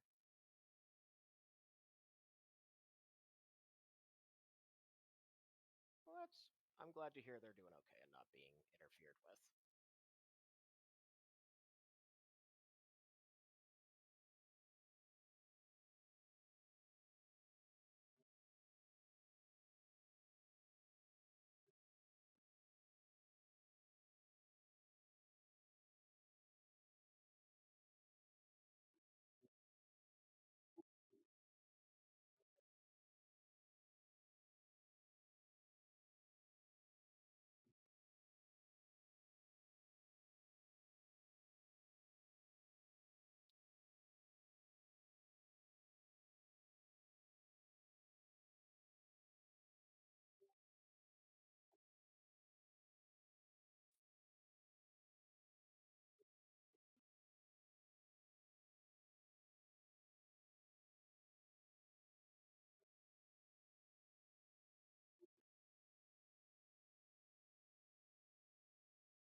see something cute that'll make you feel better.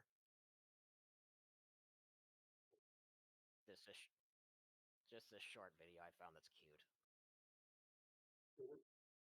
It's an animated thing. Someone animated seal sounds.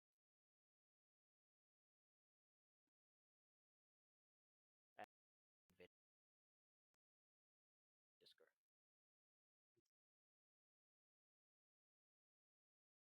It's real short yet. It is awesome. I do like it.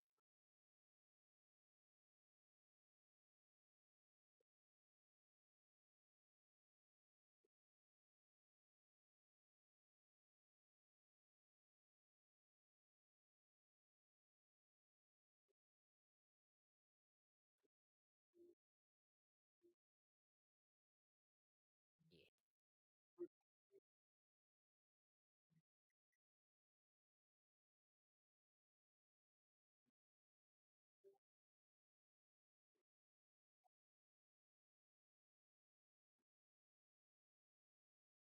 Maybe they'll learn, or they'll die and go the way of the dinosaur. Yeah.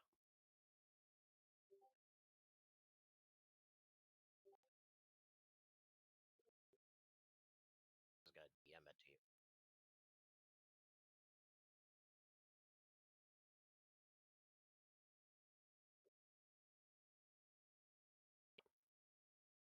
Yeah, it's underneath.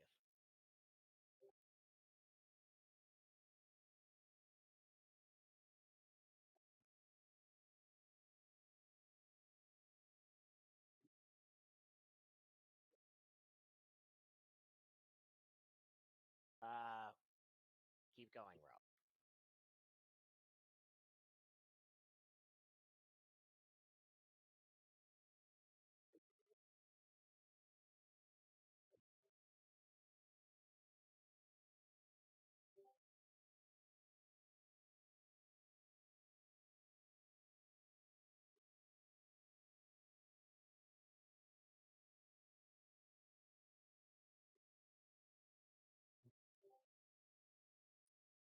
It's like 18 seconds, so it won't take too much time.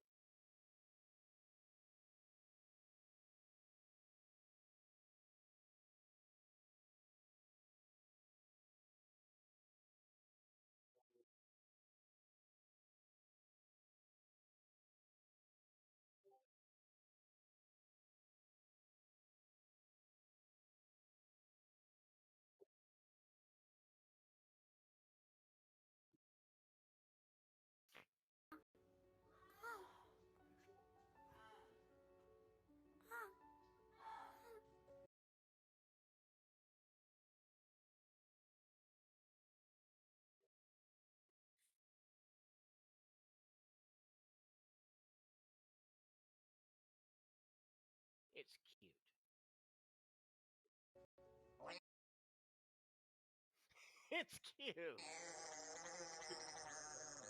And funny.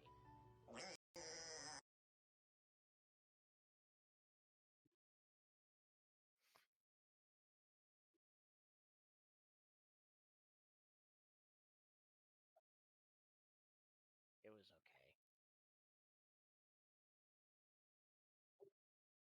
You don't like the buzz? You didn't like the buzzing seal?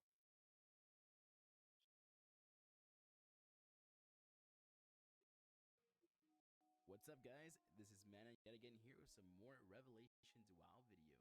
But before we go into looking at Goldshire, Revelations did a really big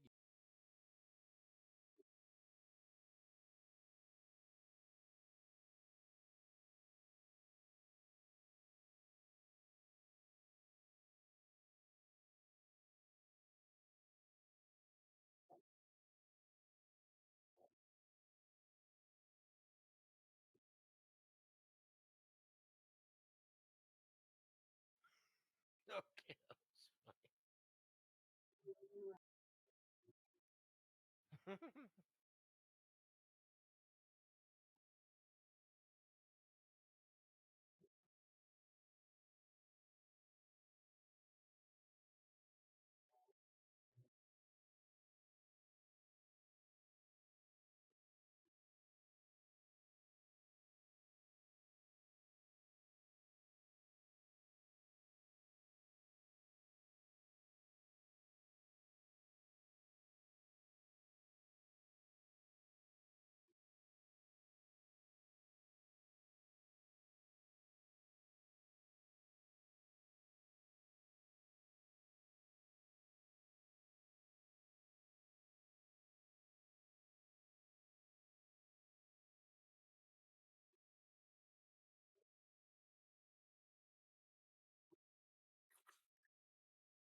woke trash.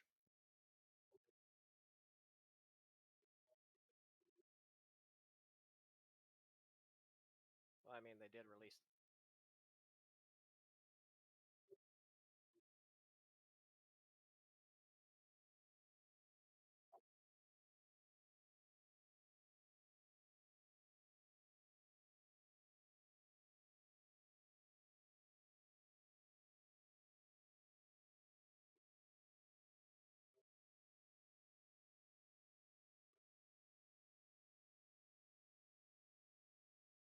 I mean, they did release that woke trash earlier some time ago, didn't they? I can't. Well, I can't remember the name of the movie, but it was. I think it was that one that about the magic or something with those two brothers. Yeah, yeah.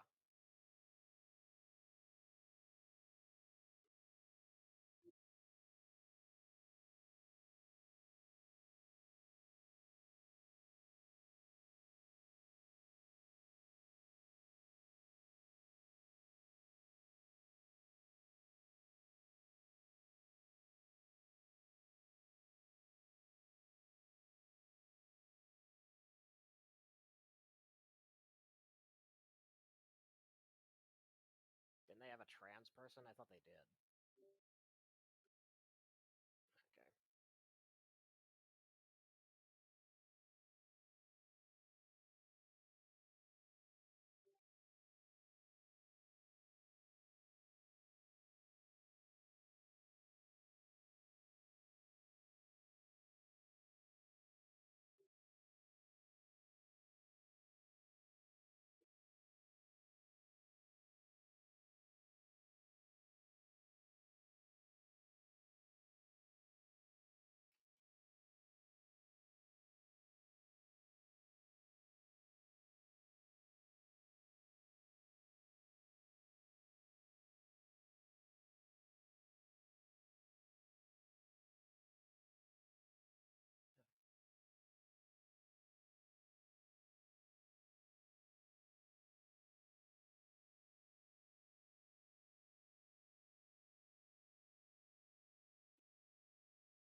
always preferred having magic be something more wild and unpredictable, to be honest.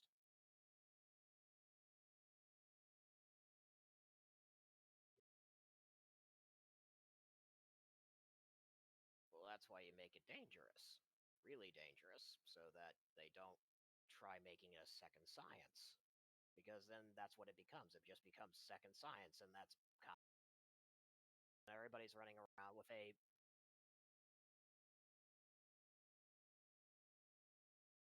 Well, if magic is let me get a word in. Let me get a word in.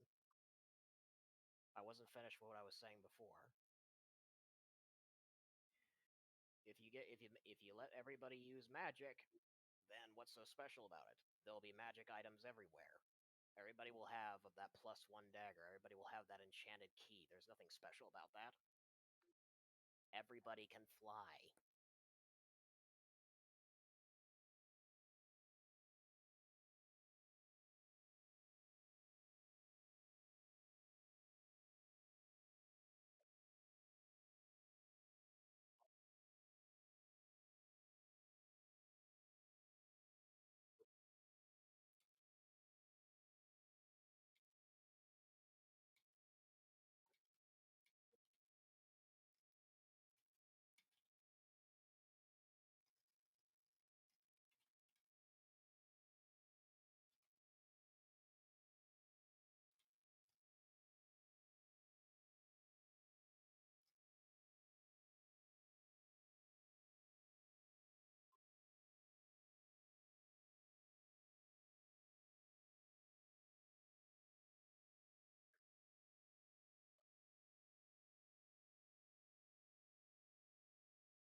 I wasn't talking about science, though. I was talking about magic.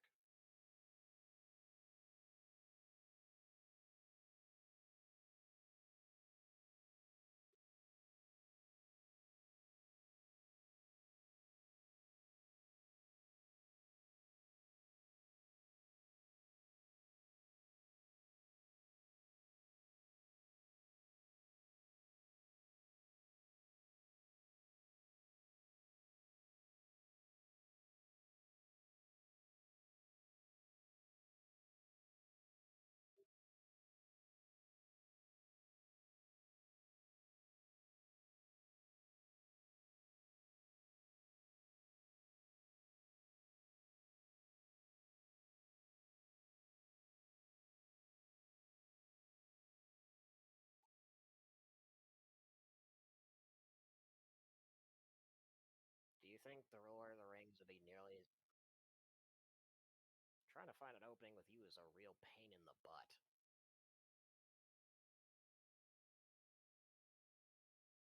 I have barely said anything this whole conversation, Ralph.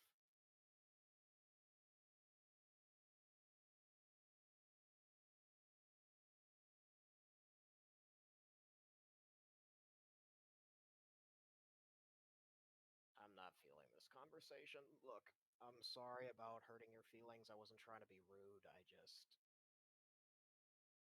Okay.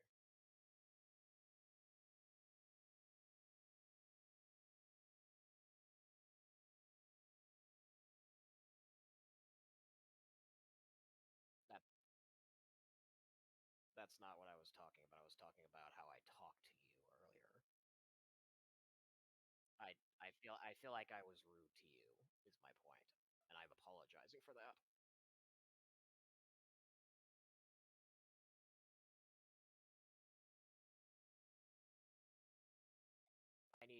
I I need to dip though. I'm sorry. It's getting a little too late for this sort of talk. Good night and God bless, Ralph. Thanks.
Yeah. Nothing on camera anyway.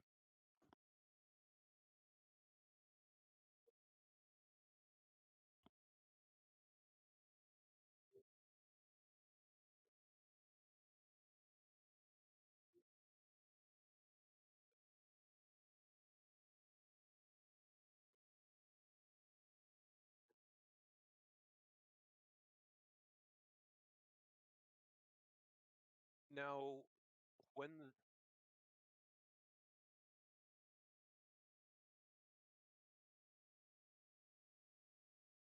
no, no, he provided he fought off the critter in the what was the underneath the dwarf? Yeah, he fought that thing and kept it off of the party.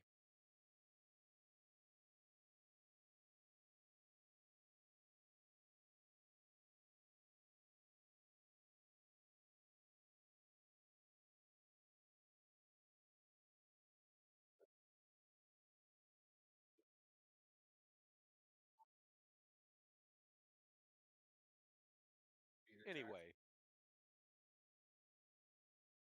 Peter Jackson.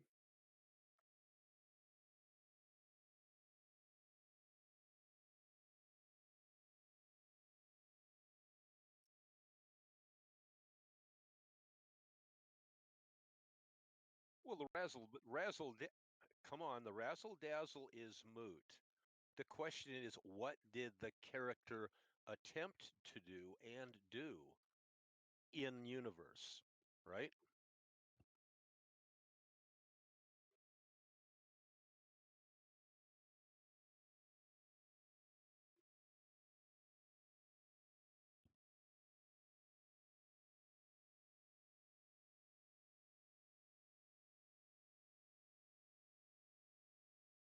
Wow.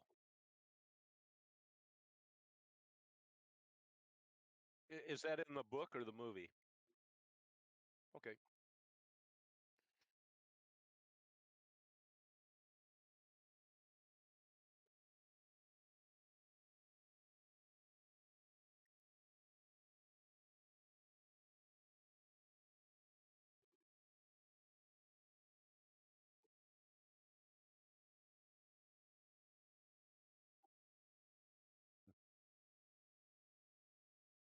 Well, in concept, you could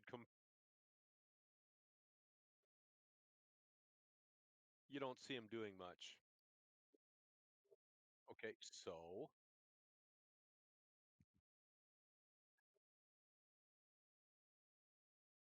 you shall not pass. Yep.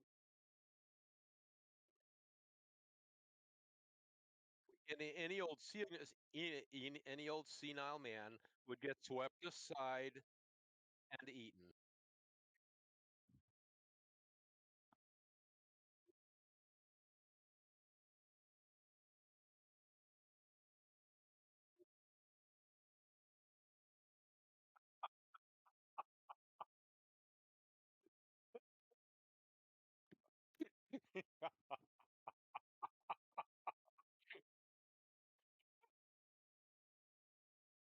He looked awesome for a few seconds. Yeah.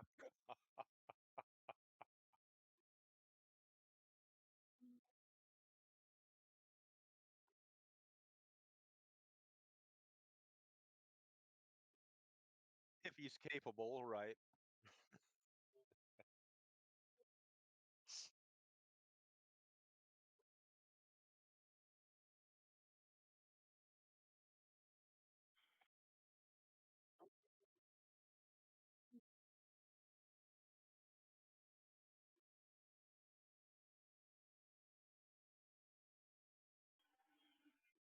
Harry Potter.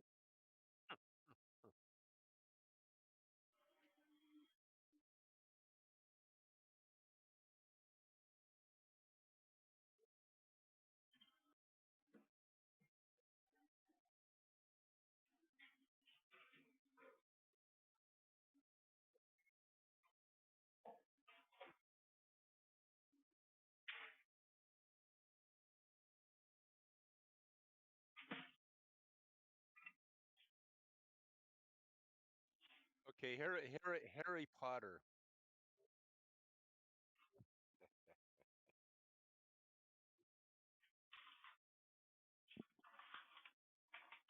Well, normal in a relative sense of the word, anyway.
Hey, you want safe?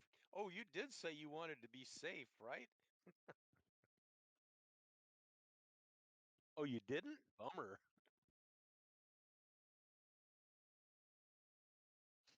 The which?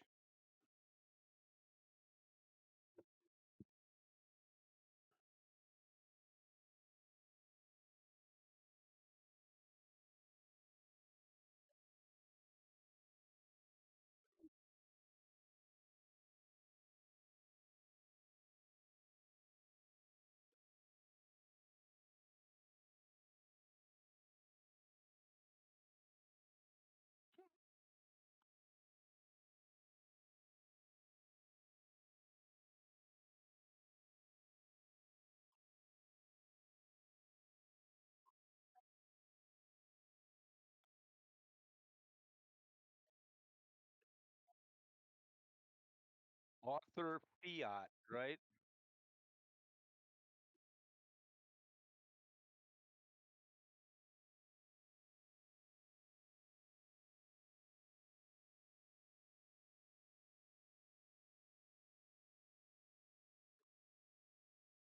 Mm, mm, mm, mm, mm.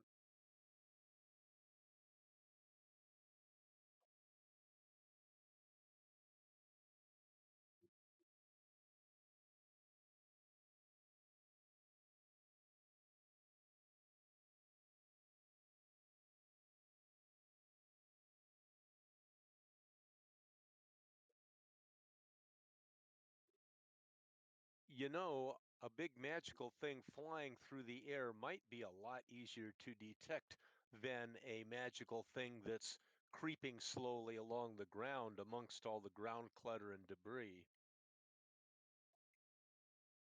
It might be.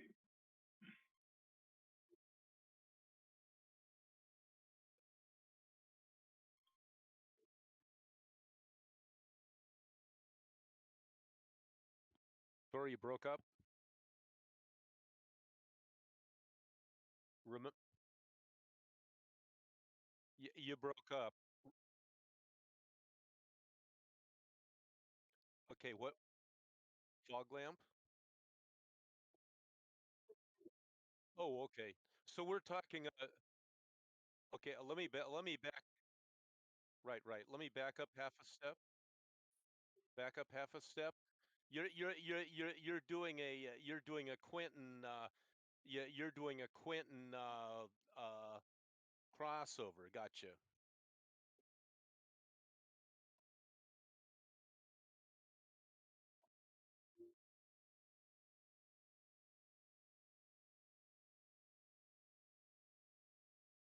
Ah,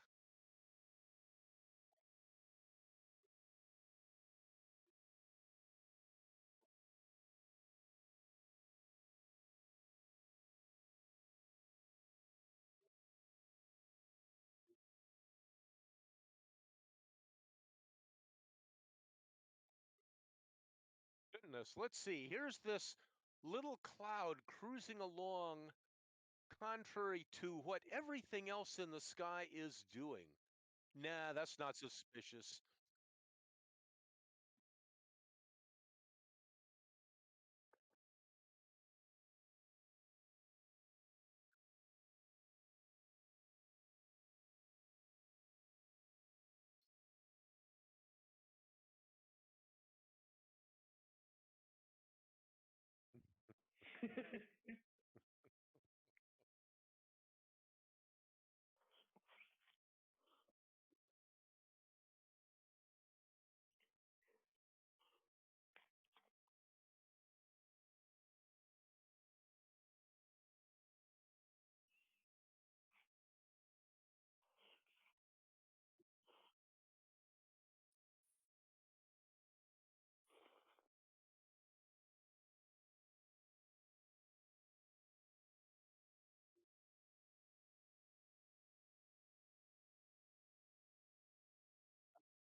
Smog says economy.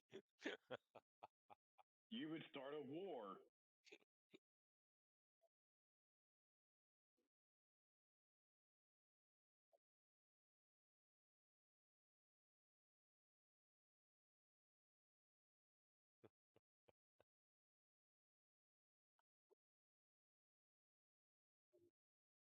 You can pay people to bring them to you, or set them up so that you can have strafing practice or whatever. Yes.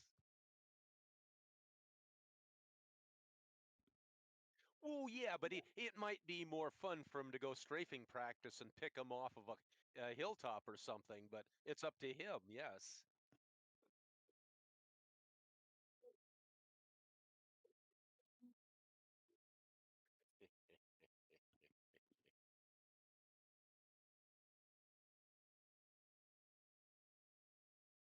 Well, in scaling up, um, they're it's a fanfic, uh, and it's on Sufficient Velocity and a number of others. It's a worm. It's a worm dragon crossover. Dragons in worm.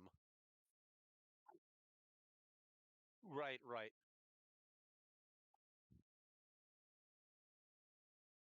Yeah, Chrislin is doing a pretty good job on this one. But anyway, um, but no, the gold coins and stuff feel good on the scales, and it helps get the loose ones out and stuff.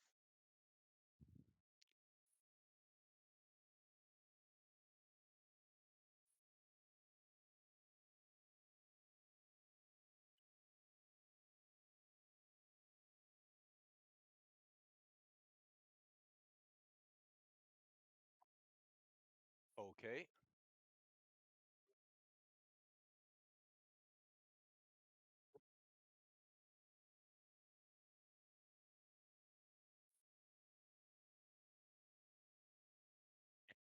Okay, fair enough. Whatever.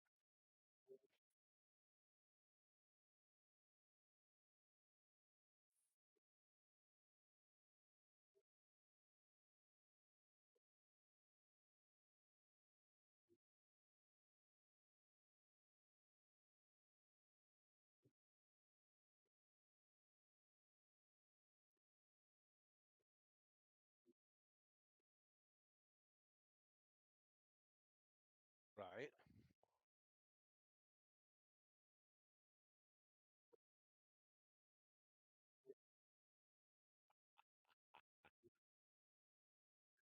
They basically they chemically smelt them. They chemically refine them. It's a byproduct of their. Yeah.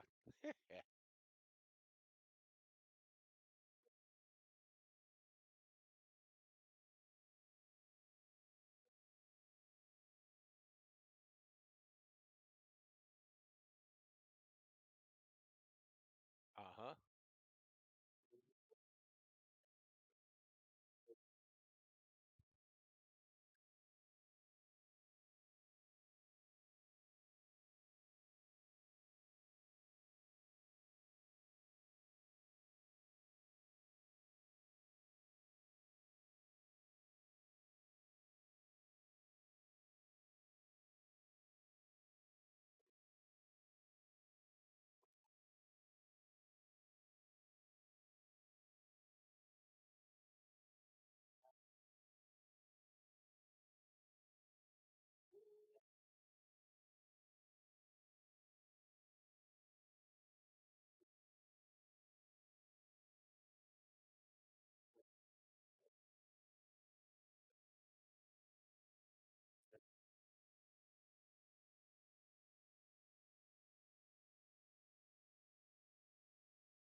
anyway, in some manner, it improves their health and longevity.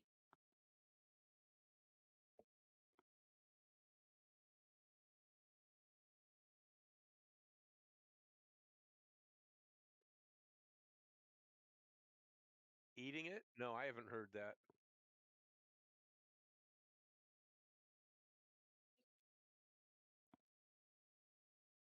Right?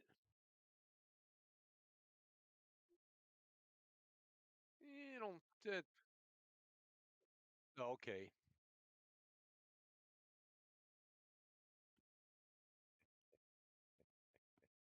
You got to get your minerals.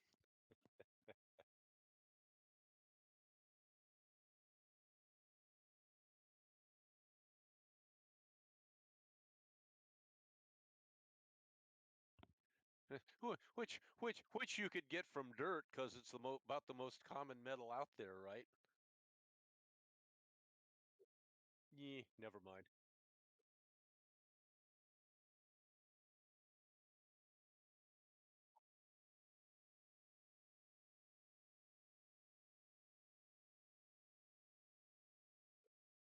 Mm, yeah, right. Chewing on a red beet is not the same as yeah, right.